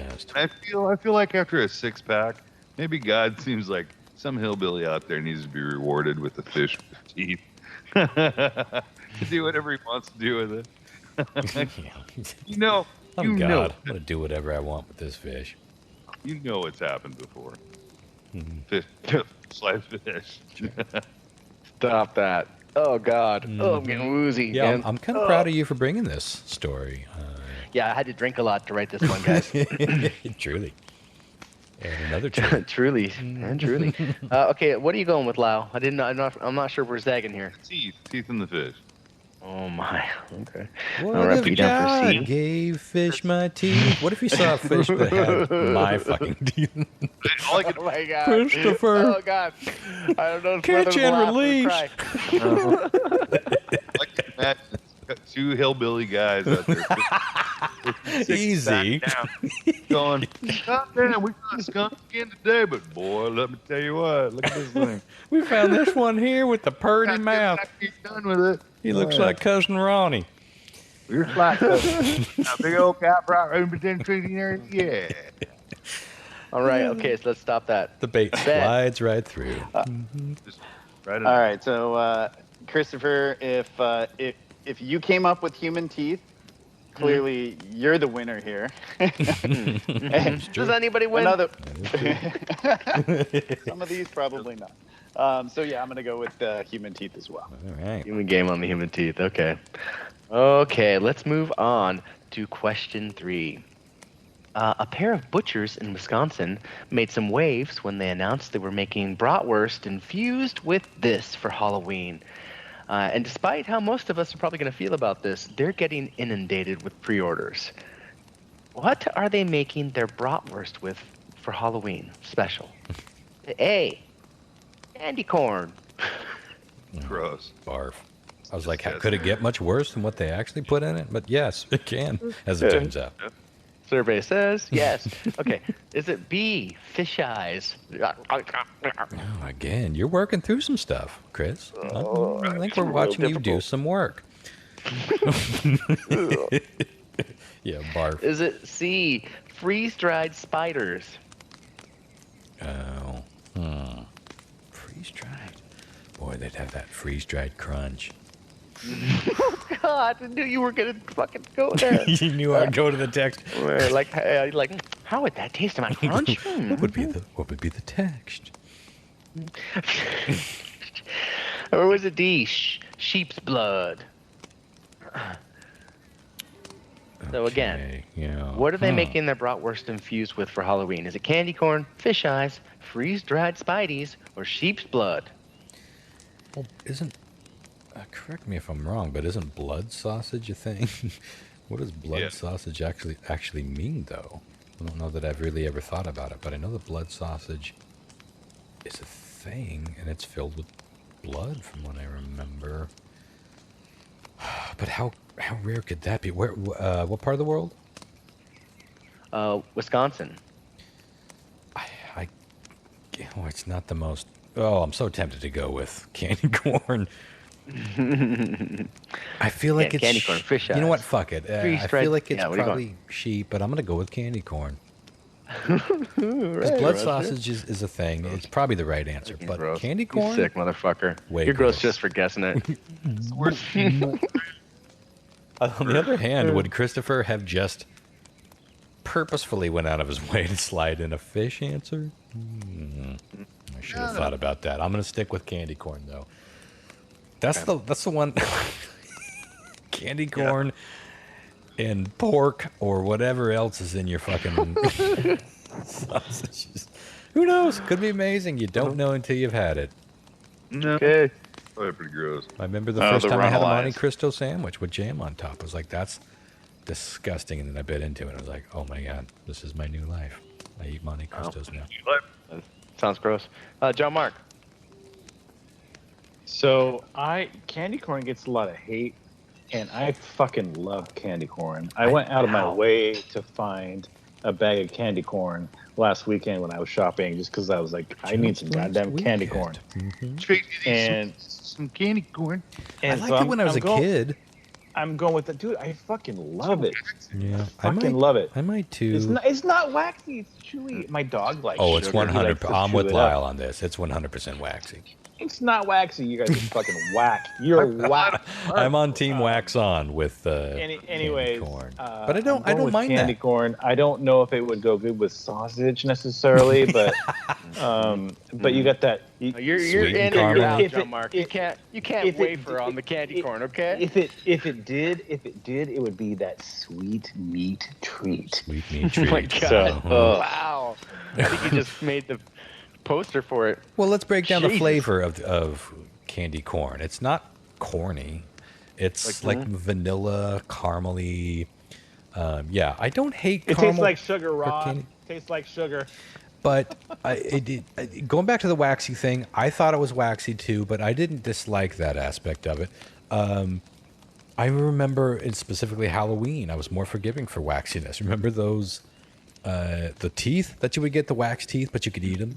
That's fucking wax. To me, that shit is wax. So Well, it is when wax. I think it's when straight when up edible when wax. It is. But when I'm eating candy corn, I'm like, well, this is just sort of like a kind of like a chewy, sort of like a nice dissolvey, Sweet sort of meat like treat. sugar, sweet meat treat. But it doesn't taste waxy to me. It's just kind of like a, you know. Well, it doesn't kinda taste like, waxy, but it's waxy. It feels waxy. Imagine like it's caramely. It's like, It is. it's It is caramely. It's vanilla. Yeah, I'm with you on the flavor profile, but the texture Anyways. is fucking waxy. I mean, come on. Can y'all just say waxy a few more times? Waxy, waxy, waxy, waxy. Okay. John Mark, you're going with the candy corn? I'm Candy going with Crizzle? candy corn. All right. Candy corn Lyle. sausage. I'm a bad person to. No, you're not. Zip. I'm a horrible person to this because I'm a guy that doesn't believe in pineapples on pizza. I just get it out of here. Yeah, Don't it's want just a matter of taste. I personally love it. We've talked about this. candy on. It's real though, whether you believe it or not. Hey, Yeah, it exists. real. It Eat believes in all you, Lyle. yourself, and I don't want it in my mouth. How's that? That's fair. Wait, I'm you're gonna. going I'm, with candy corn? I'm gonna go with candy corn. Oh, No. Look at interesting this. game. Okay. We're going with the blood sausage. It may be one answer that decides this. Oh, you're going with the blood sausage. Yes, yes. Oh yes. All right. Yeah. So there's Shift, Lyle. there's a lot of recipes, especially in like Norwegian recipes that are like a lot of blood. in it. That's my It thing, though. That's like, why would that be There is a blood controversial? for sure. Well, and you say Norwegian, and then that throws the fish eyes back in the game too. Go to, yeah. Doesn't it change? Mhm. Oh, That's what I'm giving out to trick-or-treaters this year. Fish eyes? Mm-hmm. Yeah. Me too. Weird. that's what that thing would look like. Ooh, And what you got, baby? I hate to do it. I want to go with the sensible answer in sheep blood. Excellent. Okay. No. Don't Put you down for a solid Curious B. about this one. good winner. So it's cool. Okay, question 4. A few years back, and again, this is all creepy and nightmarish on some level. A few years back, a surgeon in the UK was forced to resign and faced legal repercussions after it was discovered. For some time, he was doing this to his patients while they were under the knife. What's he doing? A. was filming his surgeries for his YouTube channel without their consent. We got to get those followers. It's all about He, the followers. he didn't play a bunch of ads, did he? I'm sure. I'm sure he did. One skippable, one on. Like, now don't forget to like and subscribe. Whatever you do, do not cut. This episode was sponsored by Panera Bread. Skillshare. It's always fucking Panera Bread. Why do they own the world? some VPN. When I forget to do the stitches, I just go to Skillshare and I look it up. I do my butterfly stitches. I can do this one.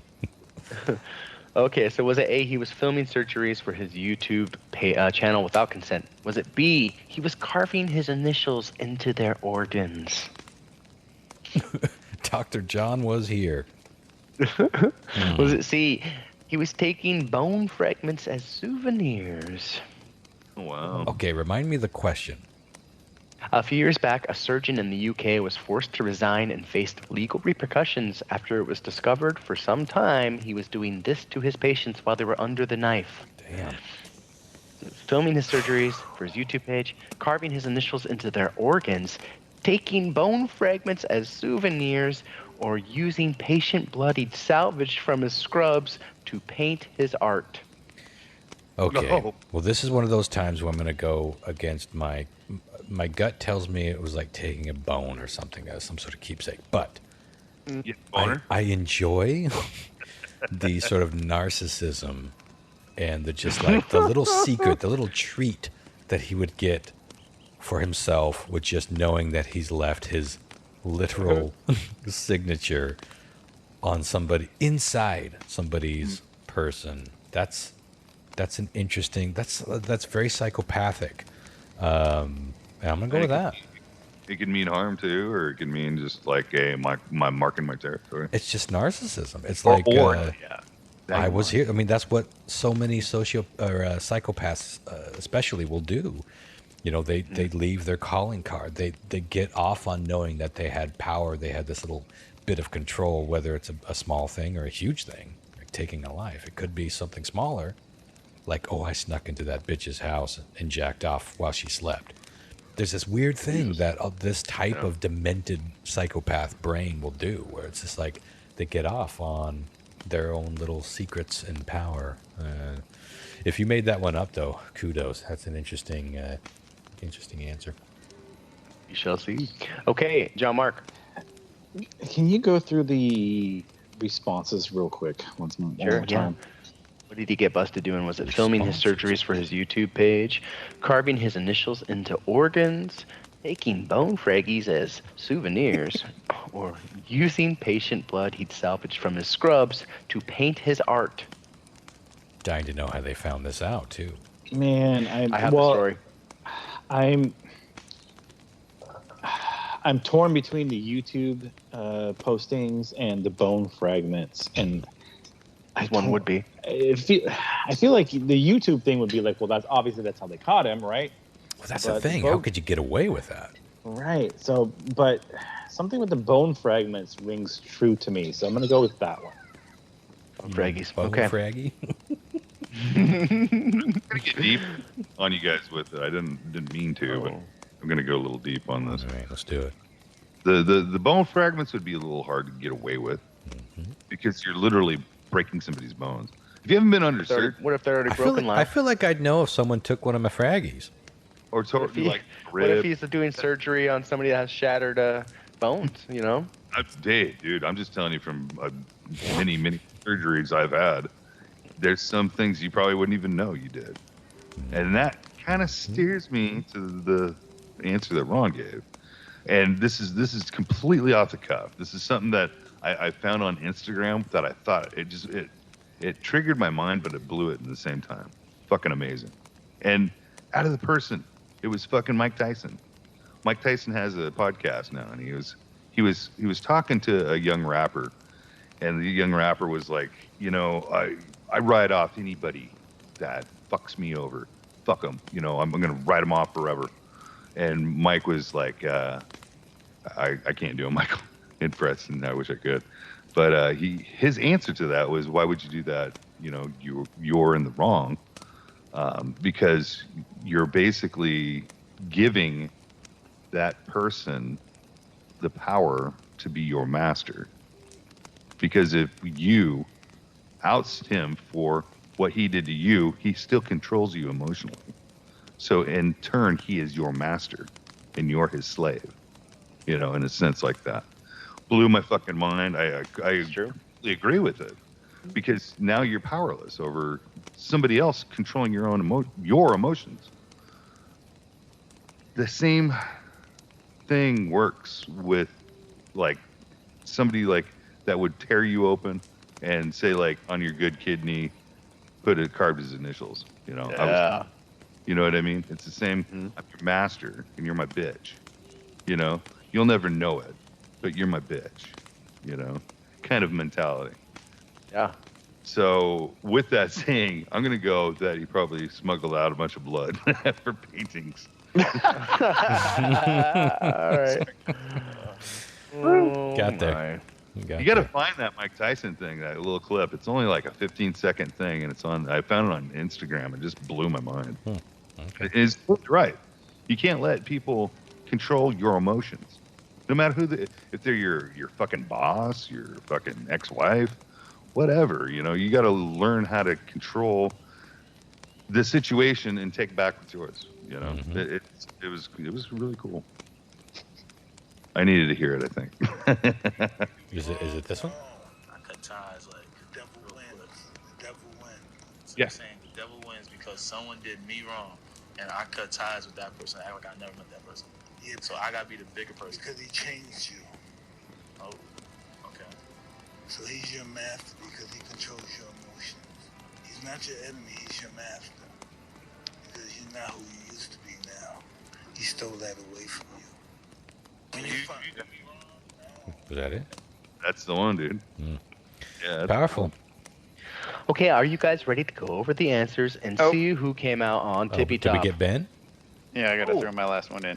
I'm sorry, Ben. Ben.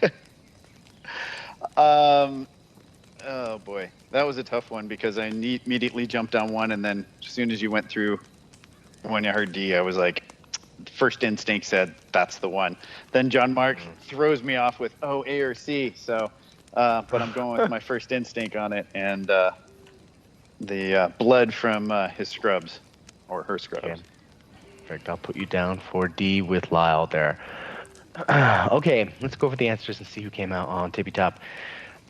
Question 1. A metal-loving musician in Greece made the news last year when he made his own functioning custom guitar out of this. Now, I just have the photos to show y'all.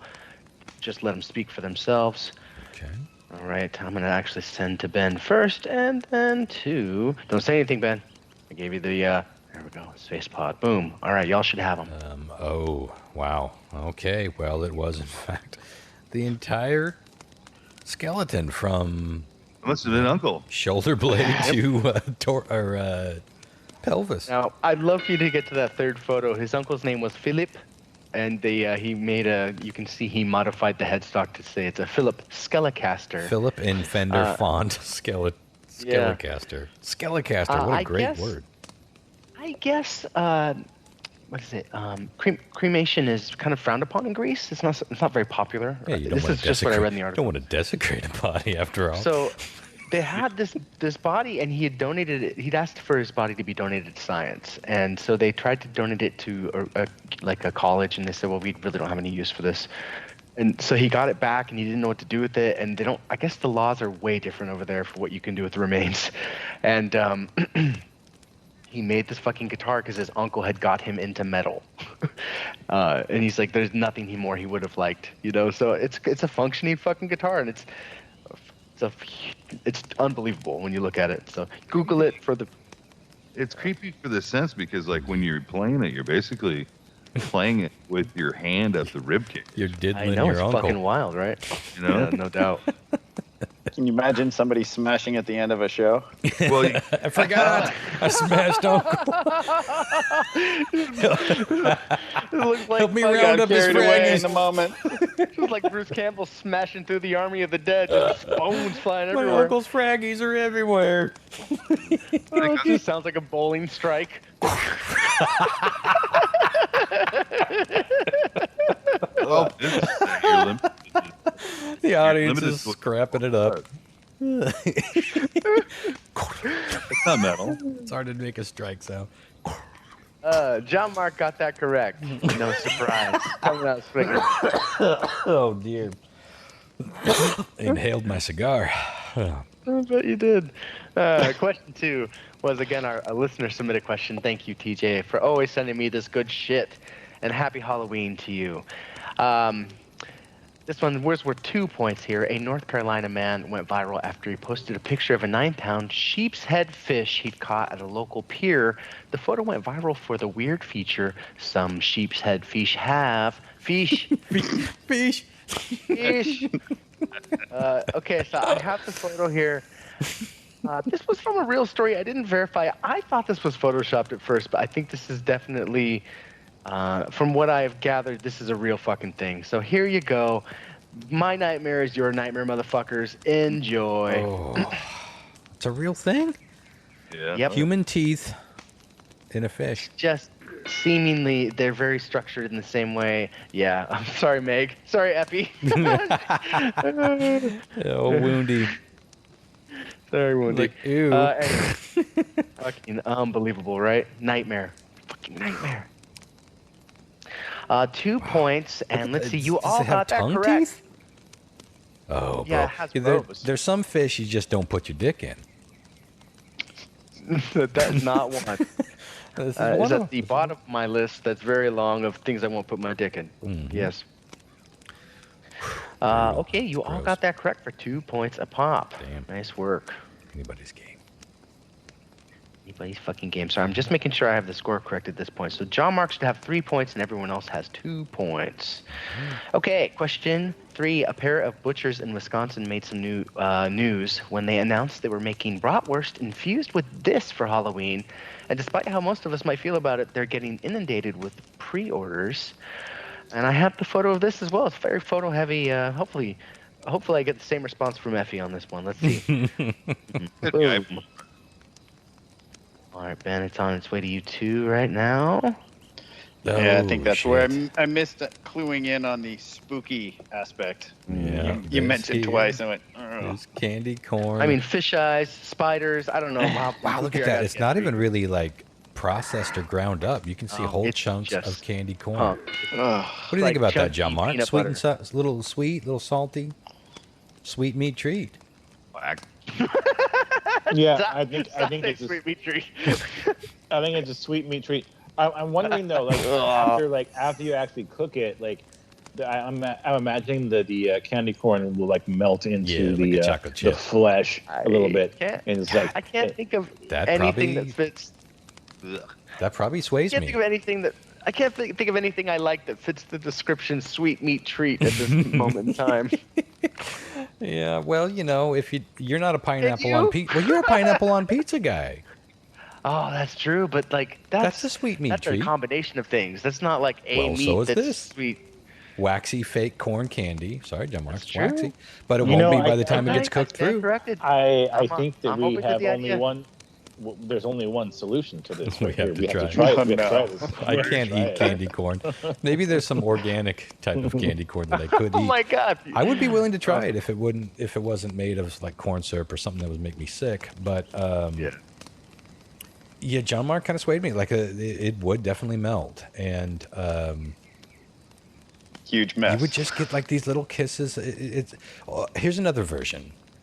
When your maple syrup on your pancakes gets into a little bit of your sausages on the, your sausage links, that's delicious as fuck.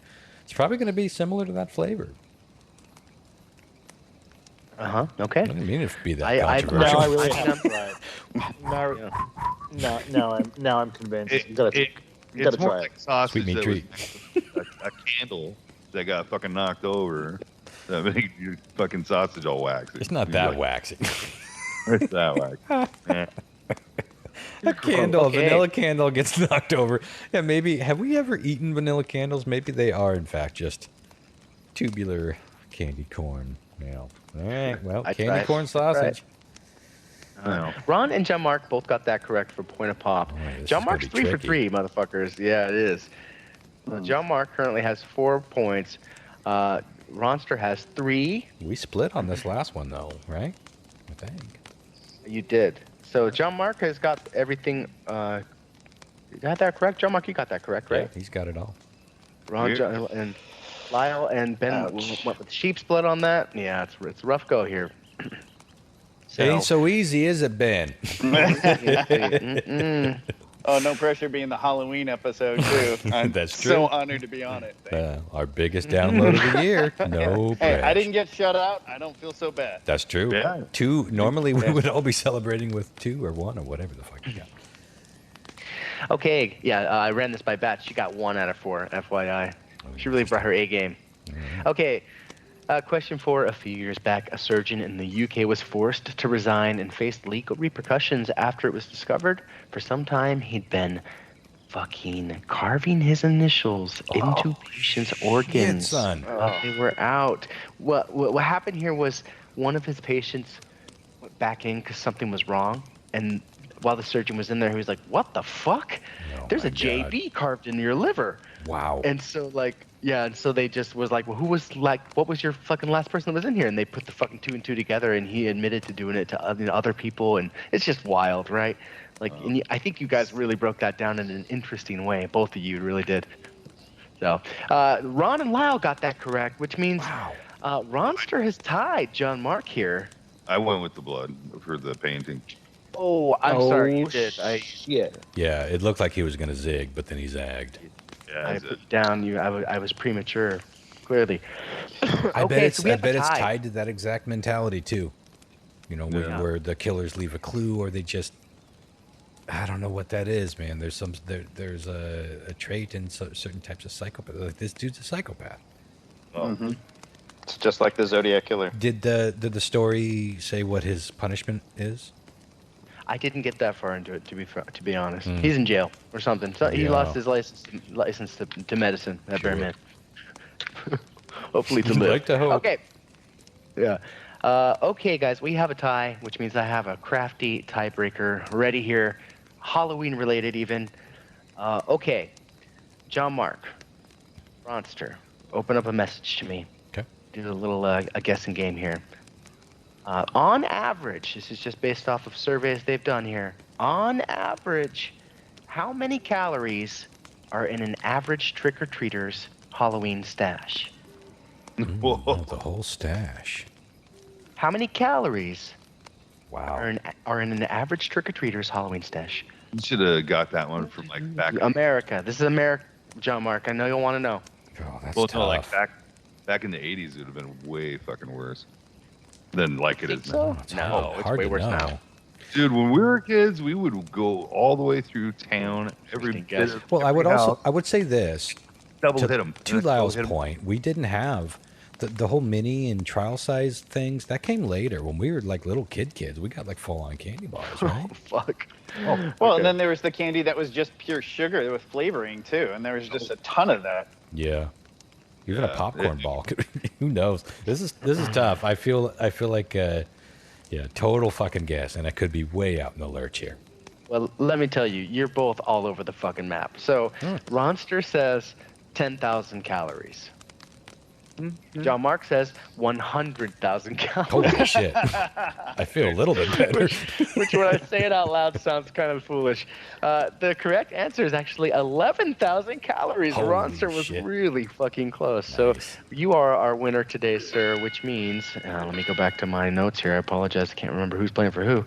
Ronster, James Shepard is our big winner tonight. I know he's going to be very pleased about that. He's Dang. Long-time listener. Long-time listener.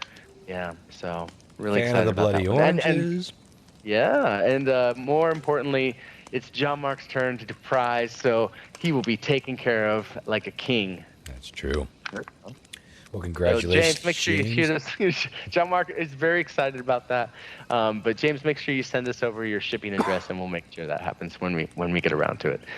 And thank you, Ben, for joining us. This was absolutely lovely to have Yeah, you, it was sir. great to have you. Oh, it was a complete honor. Thank you guys so much. Lyle, wish you the best of health. And I couldn't believe that I'm on the Halloween episode. I'm just ecstatic. So thank you Well, we're guys. happy to have you. You've been a supporter of the show for a long time too. And not just a supporter, but a contributor to countless stories for news quiz, our and even Ben. going before. I think you were around even before we were doing that, and you were just sending us shit, tagging stuff on Facebook, and we always paid attention to it, even if we didn't always shout out. So glad that you could be on board with us, and I will get you your painting. In fact, I'm holding up 2 paintings. Which one do you want? This one or that The one? one on the left. Okay, cheers. I almost Thank you. guarantee it. I ain't rocking my hoodie. I wish it was a lucky hoodie tonight, but and would still love to see you guys put the classic logo up on there because I'd love to get a shirt or 2 with that on it. The classic will get around Tales to from it. the Space Pod logo? Yeah. I wouldn't mind rocking me a Tales from the... I'm wearing the Meow Bazaar t-shirt as we speak. I'm not really a t-shirt guy, like out and about these days, but You're a I have been fancier wearing man. this. I have been wearing this out and about, and it always gets compliments and questions. So it's good shit. Tales from the Space Pod. Yeah, we can probably arrange some Tales from the Space Pod. I might Get your words. grab me one of those. While they're still. Mm-hmm. Well, thanks again, Ben, and everyone else. Tune Classic in merch. next week. We will be talking about 9/11, which will be quite a fun little show. And I'm checking the news before we get out of here to see if there's any updates on the Brian Laundrie thing. Doesn't look like it. So I'm guessing tomorrow or the next day, certainly by the time this show comes up, that will probably be a known quantity. We all think it's him. It looks like it was him that they found. But anywho, have a fun and mostly safe Halloween, y'all. We'll talk to you soon. Good night. Thanks, guys, for 11 years of doing this. 11 Pretty years great. of Drunk Around the Campfire episodes. Wow. And now enjoy the eerie sounds of a forest campfire. And just picture all the spooky things that can come up to you. Like John Mark sneaking up upon your person. Or Is that a bear? a Scary spooky deers. dude asking where Bell's Canyon is. But Lyle, take us out with a little question there. Do you know where Bell's Canyon is? Yeah, it goes right to my sphincter. All right. Happy Halloween, y'all. Thanks, guys. See ya. Bye. Happy Halloween. Good night.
Do you know how to get to Bell's Canyon?